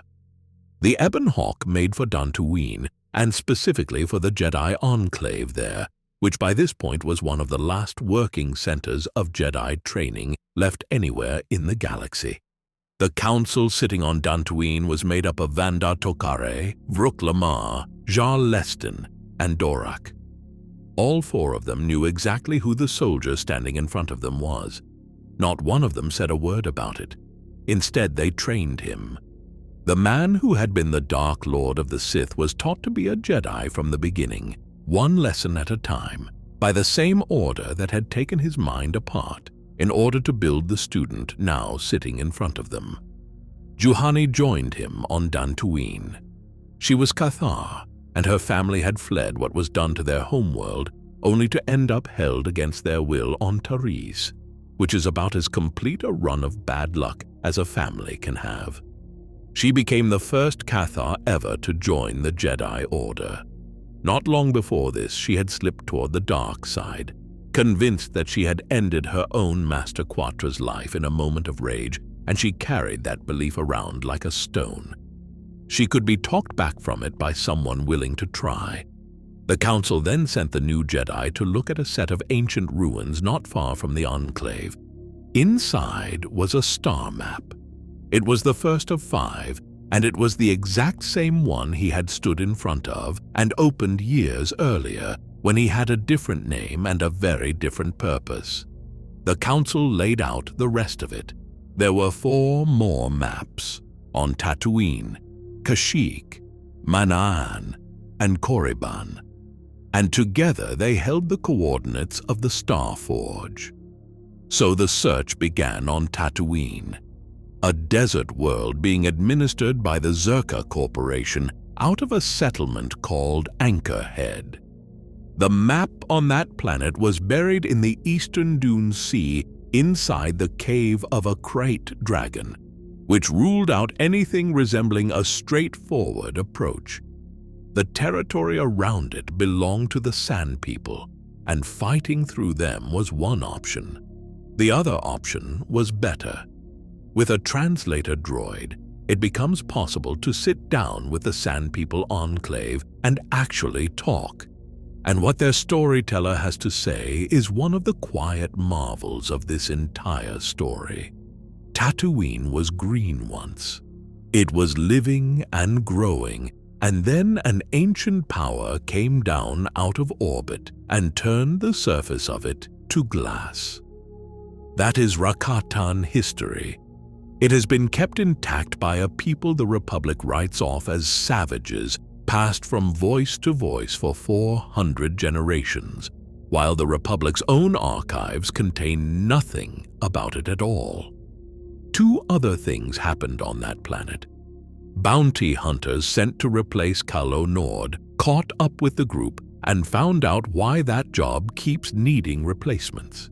And Mission Val finally tracked down her brother Griff, who turned out to be exactly as disappointing as she had always been afraid he would be. There was also a droid for sale in Anchorhead. A Jawa trader named Yuka Laka had a used assassin droid on his hands that nobody had been able to get working properly, and he was happy to see the back of it. That droid was HK-47, and HK-47 had been built by Darth Revan personally. He recognizes his master the moment he sees him, He says nothing about it. That silence is extremely funny for a long stretch of this story, and then later on, it stops being funny at all. Kashyyyk came next, and Kashyyyk had a problem sitting underneath a perfectly legal arrangement. Czerka held what looked like a legitimate resource concession on the Wookiee homeworld. What was actually happening was that Wookiees were being taken off their own planet and sold, and the entire operation ran through a Wookiee chieftain named Chundar. Chundar had taken power by having his brother Zalbar exiled and his father Freya pushed out, and he held onto power by handing Czerka a steady supply of his own people. Bringing Zalbar home unwinds all of it. Freya turns out to be alive down in the Shadowlands, and father and son take the village of Rwukroro back together. Someone else was living down there too. In the lower Shadowlands, a man named Jolee Bindo had been keeping to himself for roughly 20 years. Jolee had walked away from the Jedi Order a long time ago, and the reason was his wife. Nyama had fallen to the dark side, and Jolee had refused to strike her down. He is the closest thing this story has to a Jedi who lives between the two sides. And his job in every conversation he is part of is to be the one voice pointing out that the Council's certainties are worth a good deal less than the Council believes. The star map on Kashyyyk sat in the deep Shadowlands, and it had a guardian. A Rakatan computer stood over it, and that computer was the terraforming controller, the machine that had built the jungle biosphere of Kashyyyk in the first place and had been maintaining it ever since. It had been running with nobody to talk to for 25,000 years. Somewhere in there, in its own particular way, it had gone mad. Manan was a different kind of problem entirely. Manan was the only source of Kolto in the galaxy, the healing agent that everyone relied on in the era before Bacta existed, which made a single ocean world the most strategically valuable neutral ground in the war. The native Selkath held that neutrality with both hands. They sold Kolto to the Republic and to the Sith without preference, and they enforced the arrangement by handing down the harshest penalty they had to anybody caught fighting on their world.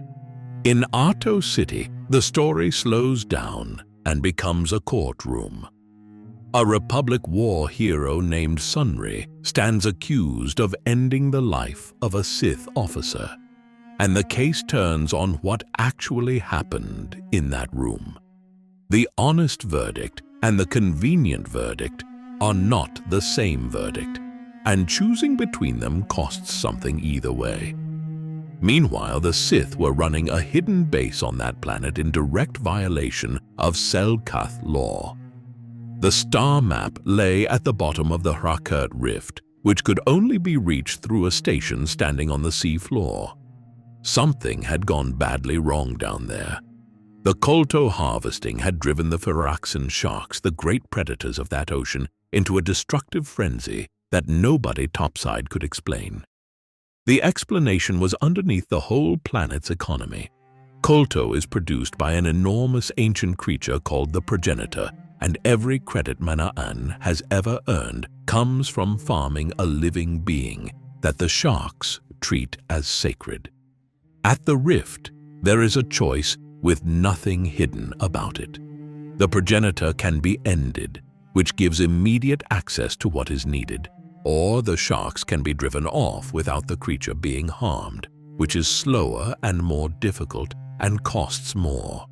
Manaan is also where Darth Bandon, Malak's own apprentice, catches up with them inside that underwater station, and Darth Bandon does not leave it, which left Korriban, the ancient homeworld of the Sith and the site of the Valley of the Dark Lords, and by this point the site of a functioning Sith Academy. Getting to that star map meant walking in the front door as a student. The academy had to be infiltrated from the inside, which meant competing against the other acolytes for the favor of the headmaster. That headmaster was Uthar Wynn, and he ran the place as a contest in which surviving was the qualification. His second was Yuthura Ban, a Twi'lek who had come up out of captivity to reach that position and who was quietly arranging to take the school from him. Each of them can be turned against the other by somebody patient enough to work both sides. Yuthura is also one of the very few Sith anywhere in this saga who can be genuinely reached and walked back out into the light. The Valley of the Dark Lords holds the tombs of Ajunta Pal, Marka Ragnos, Tulak Hord, and Naga Sadow. The map was inside Naga Sadow's tomb, protected by defenses the Sith had built into the stone thousands of years earlier. And in one of those tombs there is a conversation worth more than most of the fighting in this story. The spirit of Ajunta Pal, the first Dark Lord of the Sith, a Jedi who fell more than 4,000 years before any of this, is still haunting his own burial chamber. He can be spoken with. He does not want power, and he does not want followers. What he wants is for somebody to tell him his own name and let him go. Karth's son Dustil is on Korriban as well, wearing Sith colors, having been told for years that his father walked away from Telos and never looked back. Leaving that planet is where everything comes apart. The Ebon Hawk was pulled out of its escape by a gravity well projector and captured by the Leviathan, the flagship of Admiral Saul Karath. The crew was separated and locked up. Bastila was taken somewhere on her own. Karath put Karth Onasi's crewmates through a great deal in front of him on purpose because he wanted Karth watching. Whatever history, those two men had stopped being history in that room. Karath did not survive the escape. The last thing he said to Karth was a taunt, and the taunt was that Karth had no idea who he had been traveling with all this time. Darth Malak was waiting on the command deck, and Malak finished the sentence. The soldier standing in front of him was Darth Revan. The Jedi Council had wiped his mind, built him a false life, and sent him back out into the galaxy as an instrument, and Bastila Shan had known since the day she pulled him off that bridge. She had been assigned to him as his handler. Bastila stayed behind to hold Malak off long enough for the others to reach the ship. She was captured doing it. This is the moment the whole saga turns on. The weight of it goes past a hero finding out he was the villain. What lands hardest is that the people who saved him did it by taking him apart, and every person he had come to care about had been carrying that secret the entire way. Back aboard the Ebon Hawk, nobody gets an easy answer. Jolie Bindo admits he had known all along, and that he came anyway, on the theory that a man is worth judging by what he does next instead of what he did before. HK-47 confirms who built him and finally calls his master by the title he has been holding back. Juhani, Mission, Zalbar, and Karth each have to work out on their own whether the person they have traveled beside for months is a real person or a costume somebody stitched together. And Dantooine was already gone. Malak had bombarded the Jedi Enclave instead of risking the star map there, falling into Republic hands. Most of the Council was lost with it, and the survivors scattered. Vrook Lamar was one of them, which becomes important about 5 years from now. The maps, assembled at last, all pointed toward the same system. They pointed at Lehon.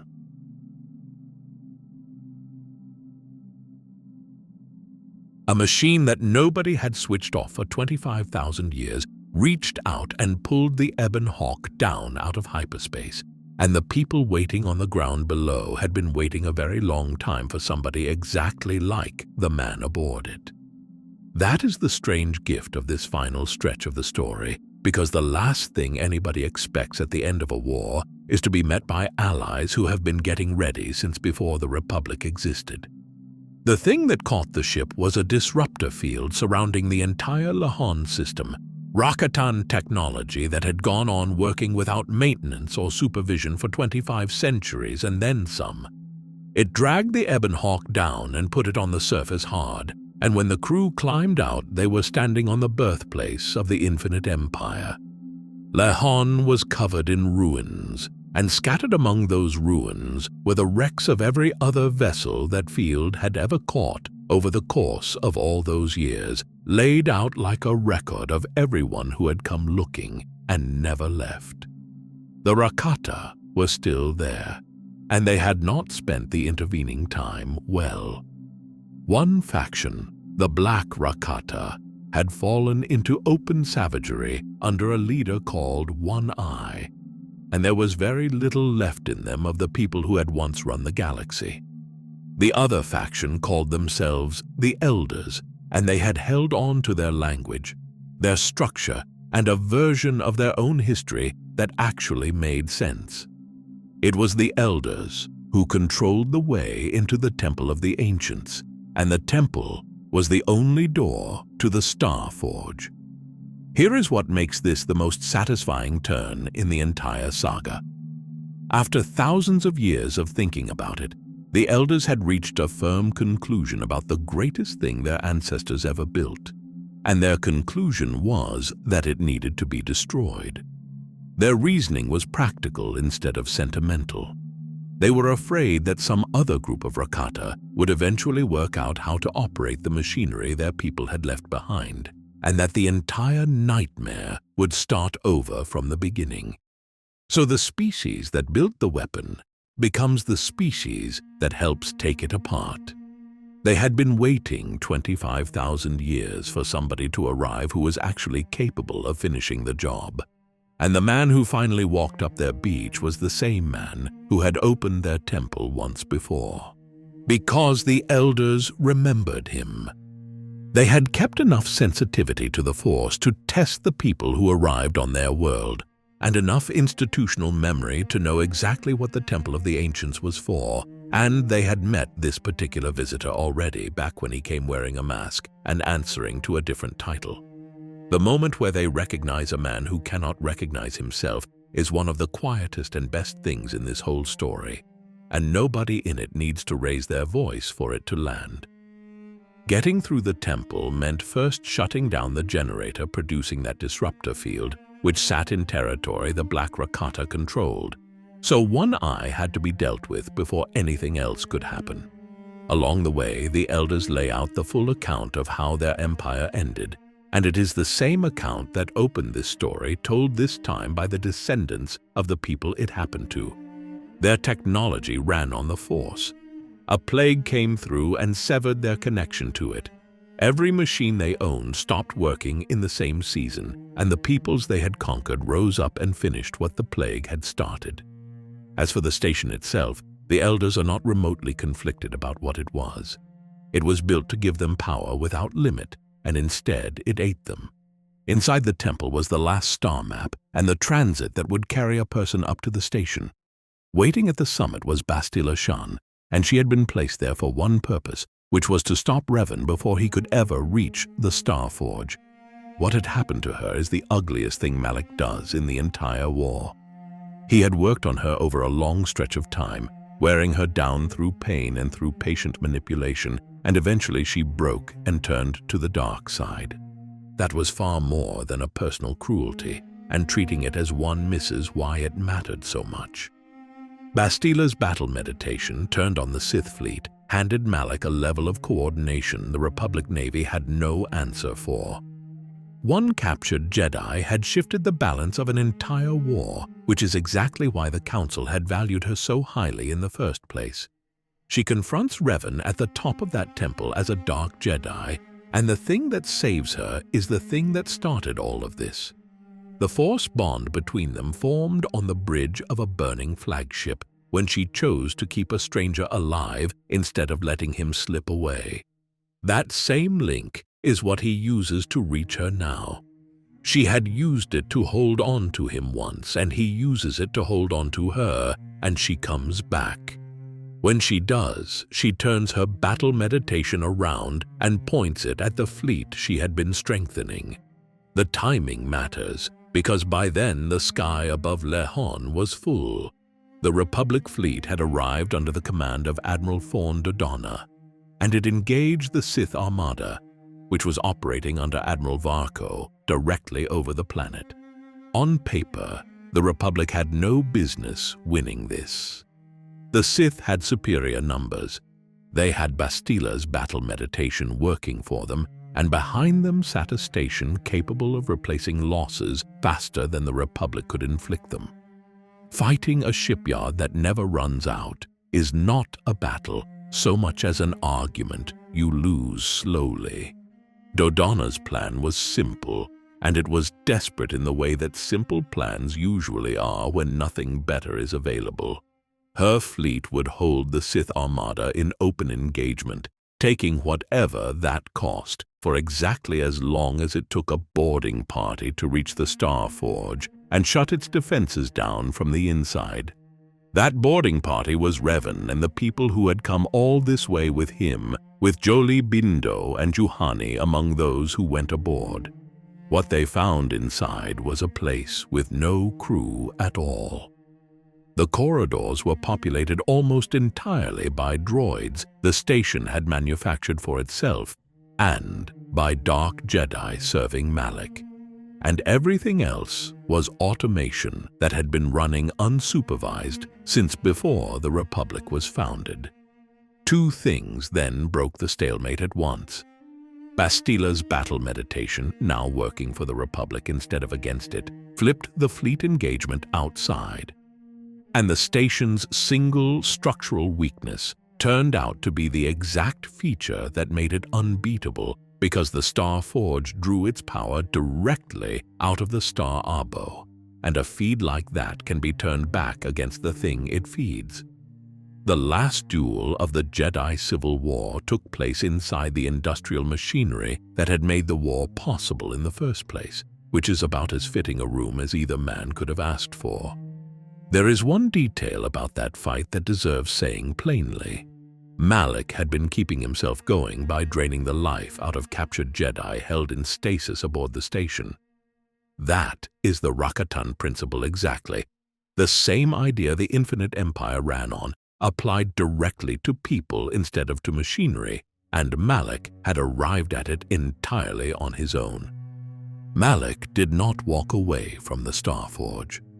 He fell there in 3,956 years before Yavin, and what he said at the end of it was not defiance of any kind.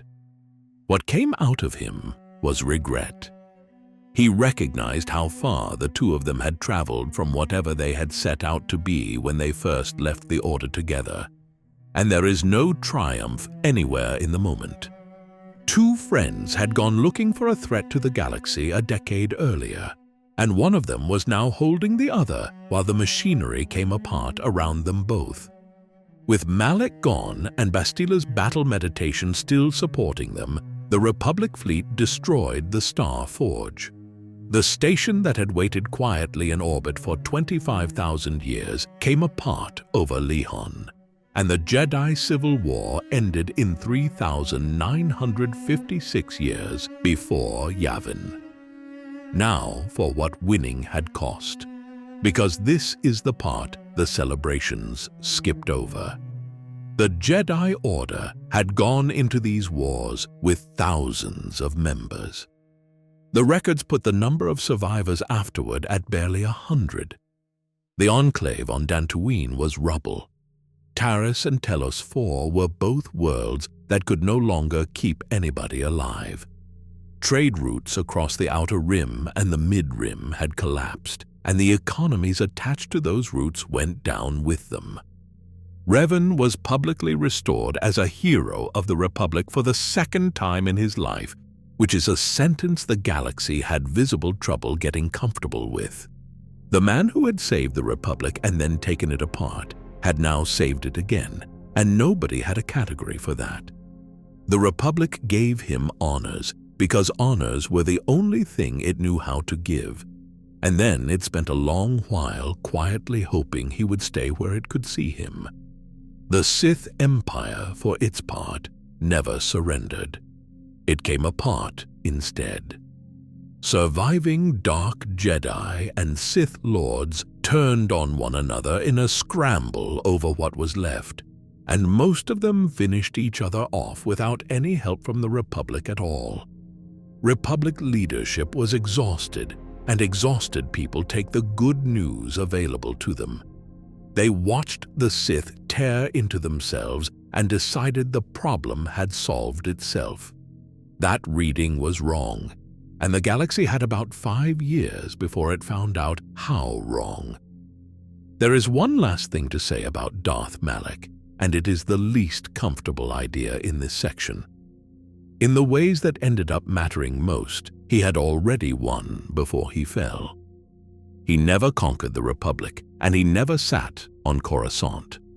What he did instead was make certain that the Jedi Order coming out of this war was small enough and frightened enough that it could not protect itself or anybody else from whatever arrived next, and something was already on its way.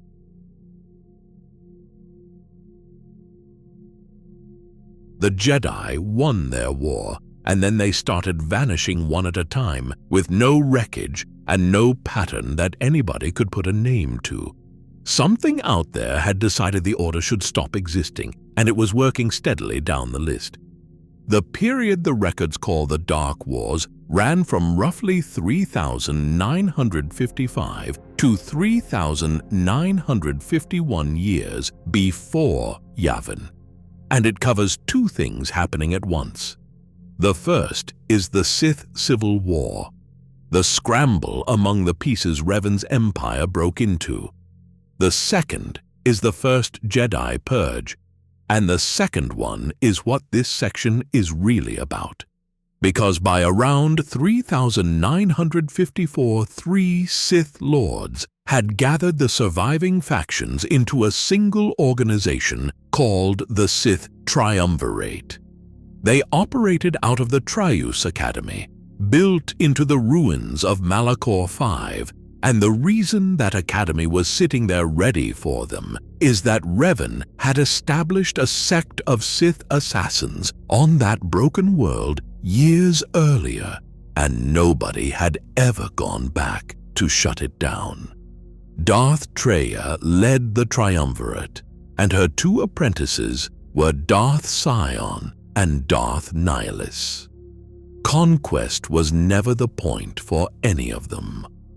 What they wanted was the end of the Jedi Order, both as an institution with buildings and records, and as an idea that people might one day try again.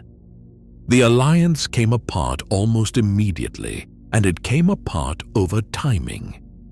Sion and Nihilus wanted the Jedi finished outright and finished now, while Trayus preferred something slower and more careful. So, in 3955, the 2 apprentices turned on their master inside the Trayus core. Nihilus put her down, Sion beat her into submission, and between them they severed her connection to the Force and cast her out. She survived it, and everything she does from that point forward grows out of that room. When she takes on one more student later, she teaches that betrayal is not a risk, but a certainty, and it is worth remembering that she is not theorizing about it. Darth Sion was known as the Lord of Pain, and the title is more literal than it sounds. His body was a network of fractures and failing flesh that should have stopped working years earlier, and the only thing holding the pieces together was hatred. He could not be brought down by any ordinary means, because whenever he fell, hatred gathered him back up and put him on his feet again. It was Sion who directed the Sith assassins, warriors trained in stealth and in hiding themselves inside the Force, and their techniques made them close to invisible to Jedi senses. That is the detail that explains the disappearances. Jedi were gone before they ever felt anything coming for them. What makes Sion more than a monster is that his condition was a prison. He had been in continuous agony for years, and the hatred keeping him upright was the only thing standing between him and rest. He was not clinging to power. He was clinging to the one thing that stopped him from being allowed to stop. Darth Nihilus was something else altogether, and he began as a survivor of Malak 5. Whatever the wound in the Force did to the people caught inside it, in his case it produced something barely alive in any way we would recognize. He was hunger given a shape. He fed on Force energy directly, pulling the life out of everything around him, and the hunger could never be satisfied. Feeding only made it larger.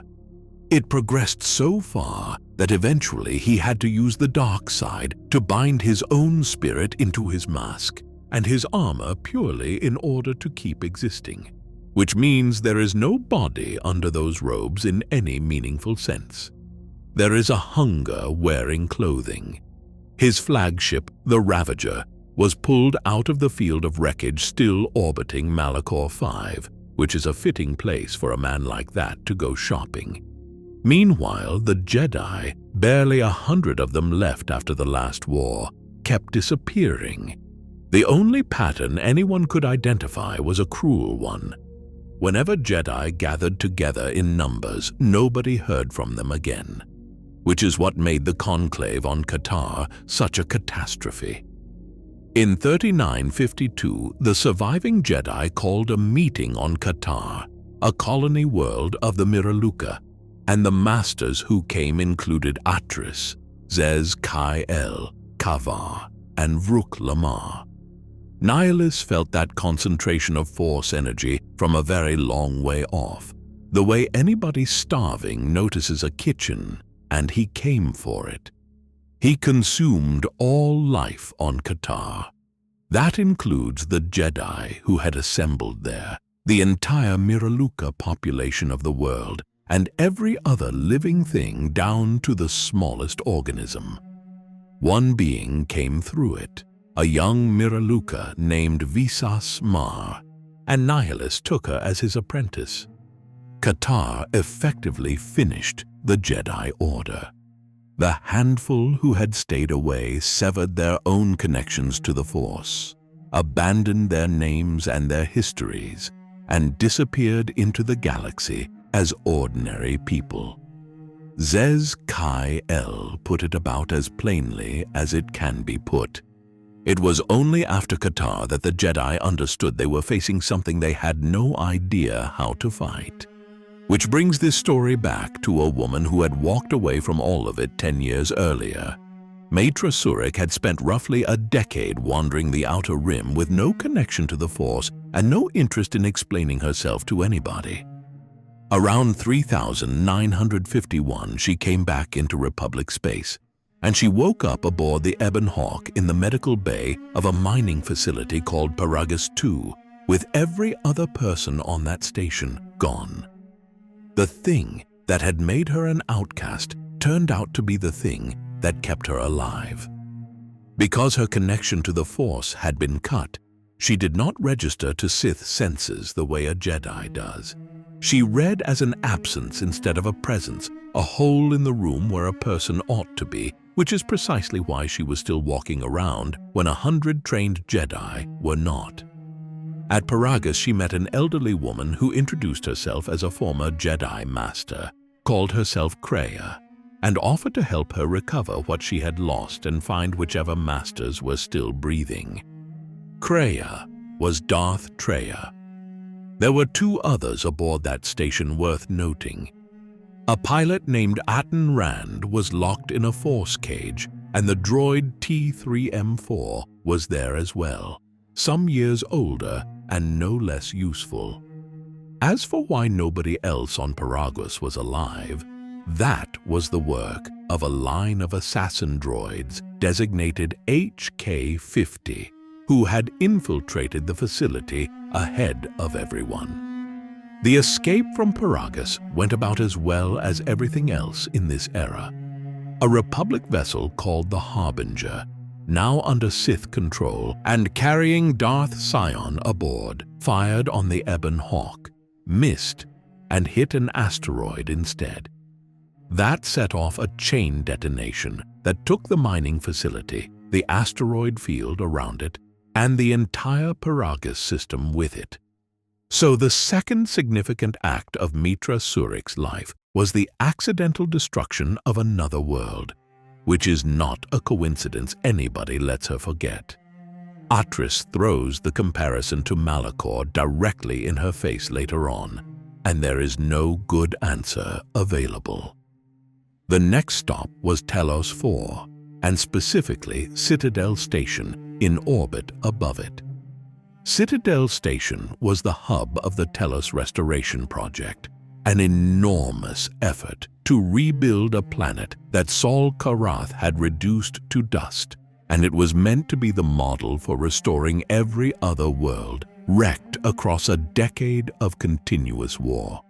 It was, in other words, the single most hopeful thing happening in the galaxy at that moment. Peragus had been Citadel Station's main fuel supply, so destroying it put the station's orbit at genuine risk, and Meetra Surik was detained the moment she arrived by the Telos security force under a lieutenant named Dol Gren. Down on the surface, the restoration itself was being fought over between the Ithorians, who wanted real ecological rebuilding, and Zerka Corporation, which wanted extraction rights and was calling that the same thing. And in the polar region stood a secret Jedi Academy maintained by Master Atris, which is the same facility Revan had ordered destroyed and Malak had failed to reach. Atris had survived KOTOR by the straightforward method of not attending. She now styled herself the last of the Jedi, and she had quietly built up a substantial collection of Sith holocrons that were working on her a little more every day. She was served by the Handmaiden Sisters, an order of Akani warriors, and the last of them was named Brianna. Brianna was the daughter of the Akani General Usanis and the Jedi Aaron Kai, one of the names among those lost at Malachor 5, and because of that parentage she was forbidden to train in the Force at all. Atris sent her aboard the Ebon Hawk as a stowaway with orders to watch Meetra Surik and report back.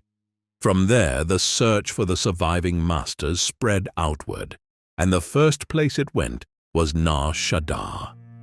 The smuggler's moon had become a sink for everyone displaced by 2 wars in a row, and it was also the operational heart of the exchange.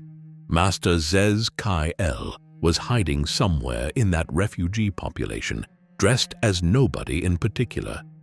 Voga the Hutt controlled the moon's fuel supply, which happened to be the exact resource Citadel Station needed in order to stay in the sky. The exchange's operations there answered to a crime lord called Goto, and Goto turned out to be a droid designated G0T0, built originally with a mandate to save the Republic's economy. Having studied the problem honestly, the droid concluded that the legal constraints written into its own programming made the job impossible. So it broke those constraints and went into the underworld instead, on the reasoning that a criminal empire could fix what a lawful one could not. 2 more people come out of that moon. Mira was a bounty hunter, orphaned during the Mandalorian Wars and raised by Mandalorians afterward. And she refuses to take a life, which in her profession is an expensive position to hold, and she holds it anyway. Hanhar was her opposite in every direction, a Wookiee who had come out of captivity by turning on his own village in order to live, and whose life debt to Mira had gone sour, and becomes something closer to obsession. Dxun was still in ruins when the search reached it. The settlement at Kunda, under an administrator named Tarina Adare, was in open conflict with mercenaries and salvagers picking over what was left of the enclave. Master Vrook Lamar was there, working quietly to rebuild, and predictably unimpressed to see who had come looking for him. Korriban went considerably worse than that. The Sith Academy there was a ruin, and the world itself had been largely abandoned. Master Lorna Vash had gone there ahead of everyone, and she had not survived it, which means the exile never gets a single word with her. What Korriban offers instead is the Shirak Caves and the old Trials Chamber, where the place puts a hallucination in front of her and fills it with twisted versions of the people traveling with her. Sion is waiting on that world too, and he cannot be permanently put down there because nothing can permanently put him down yet. Dxun was the one bright spot. Canderous Ordo had recovered Mandalore's mask from wherever Revan had hidden it, taken the title of Mandalore, and started rebuilding the clans out of a camp in the jungle.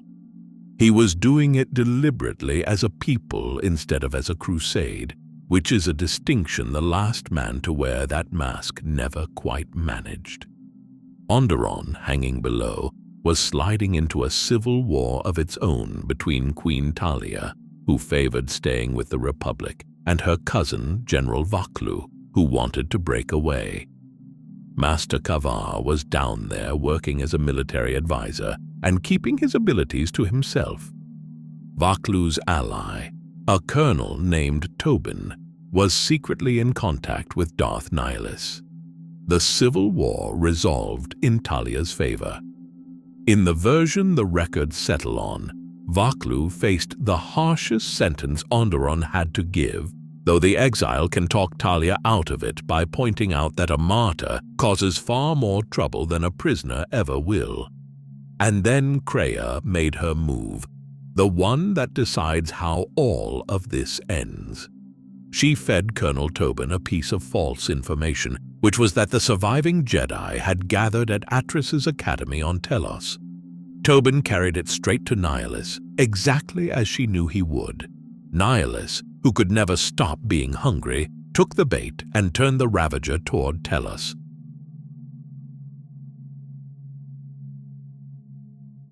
Three Jedi Masters came out of hiding to help the woman who had spent months tracking them down, and then decided that the safest thing to do with her was cut her off from the Force all over again. They never got the chance to try. Meetra Surik had managed something nobody else in the galaxy could have managed, which was to persuade Vrook Lamar, Kavar, and Zez Kai El to stop hiding and come into the open. The three of them gathered at the rebuilt enclave on Dxun, and what they had to say when she arrived was not what she had been hoping for. Their judgment was that the exile had become a wound in the Force. In their reading, the connection she had severed at Malachor had not healed over into a scar. It had stayed open, and it was drawing the Force through her and feeding on the bonds she formed with the people around her, which made her a danger to everyone she traveled with, regardless of her intentions. So they moved to cut her off permanently, exactly as they had done to her once before. Kreia arrived before they could finish. She revealed herself as Darth Trayus, and she struck all three masters down where they stood. Her reasoning, given plainly and without any apology in it, was that the Jedi had taught her student nothing at all and taken everything from her, and that they were about to do it a second time. She did not act to protect the Sith or to advance any campaign. She acted because of what those three intended to do to a woman she had decided belonged to her. That single moment eliminated the last organized leadership the Jedi Order had left anywhere. Traya then left Dxun and set course for Malachor 5 because she already knew how this was going to finish. While that was happening, the false trail she had planted was doing its work. Nihilus brought the Ravager to Telos in order to feed on a Jedi academy, and that academy contained exactly one Jedi who was Atris herself. Krea's misinformation had worked precisely as designed. The most powerful appetite in the galaxy had crossed a great deal of space for a meal that was not there. What met him instead was a defense nobody would have predicted a year earlier. The Telos security force under Lieutenant Dol Gren held Citadel Station long enough for help to arrive, and the reason Gren's people were armed well enough to do it is that they were carrying weapons confiscated from a smuggling operation the Exile had shut down earlier. Then the reinforcements came in, and they came from Dxun and from Onderon. Captain Geron brought the Kunda militia. Major Riken brought Onderonian forces. Both of those worlds sent help for one reason, which is that Meetra Surik had passed through and left them stable enough to be able to. She arrived herself aboard the Ebon Hawk, and she did not arrive alone. Mandalore the Preserver came with her, and so did his clans. Surik, Visas Ma, and Mandalore boarded the Ravager with a Mandalorian strike team and planted 4 proton charges throughout the ship. One of them went off early when a squad walked into an ambush, and 3 charges were not going to be enough to finish the job. So Surik went down into the vessel's missile bay and pulled a replacement core out of it herself. The 3 of them found Nihilus on the bridge and brought him down there, then got clear of the ship before it came apart around them. The detail that matters most about that fight is who was standing in it. Visas Ma had been his own apprentice, taken off the ruins of KOTOR as the only living thing left on the planet. He had sent her to end the exile. She had failed, and instead of going back to him, she had turned. The being that had eaten her entire homeworld was brought down with his own student helping to do it. Atris was confronted on Telos afterward, and hers is the quietest tragedy in this whole era. She had spent years alone in a polar academy listening to Sith holocrons and telling herself the entire time that she was preserving dangerous knowledge for the good of the Order. Nobody had to corrupt her. She talked herself into it one careful, reasonable step at a time, which is a familiar pattern by now. She can be talked back out of it too, by somebody willing to say the hard thing to her face. Then the exile went to Malachor 5, which is to say she went back to the planet she had personally destroyed. The Trayus Academy still stood in the ruins, and the dark side energy saturating that shattered world was concentrated at its center in a chamber called the Trayus Core. Darth Sion was waiting for her, and Sion could not be beaten in a fight. Every defeat he suffered was temporary, because hatred put him back together every single time, and there was no version of that duel that ended with him staying down. So the thing that finally beat him was a conversation. She made him understand what his immortality actually was, which was a prison.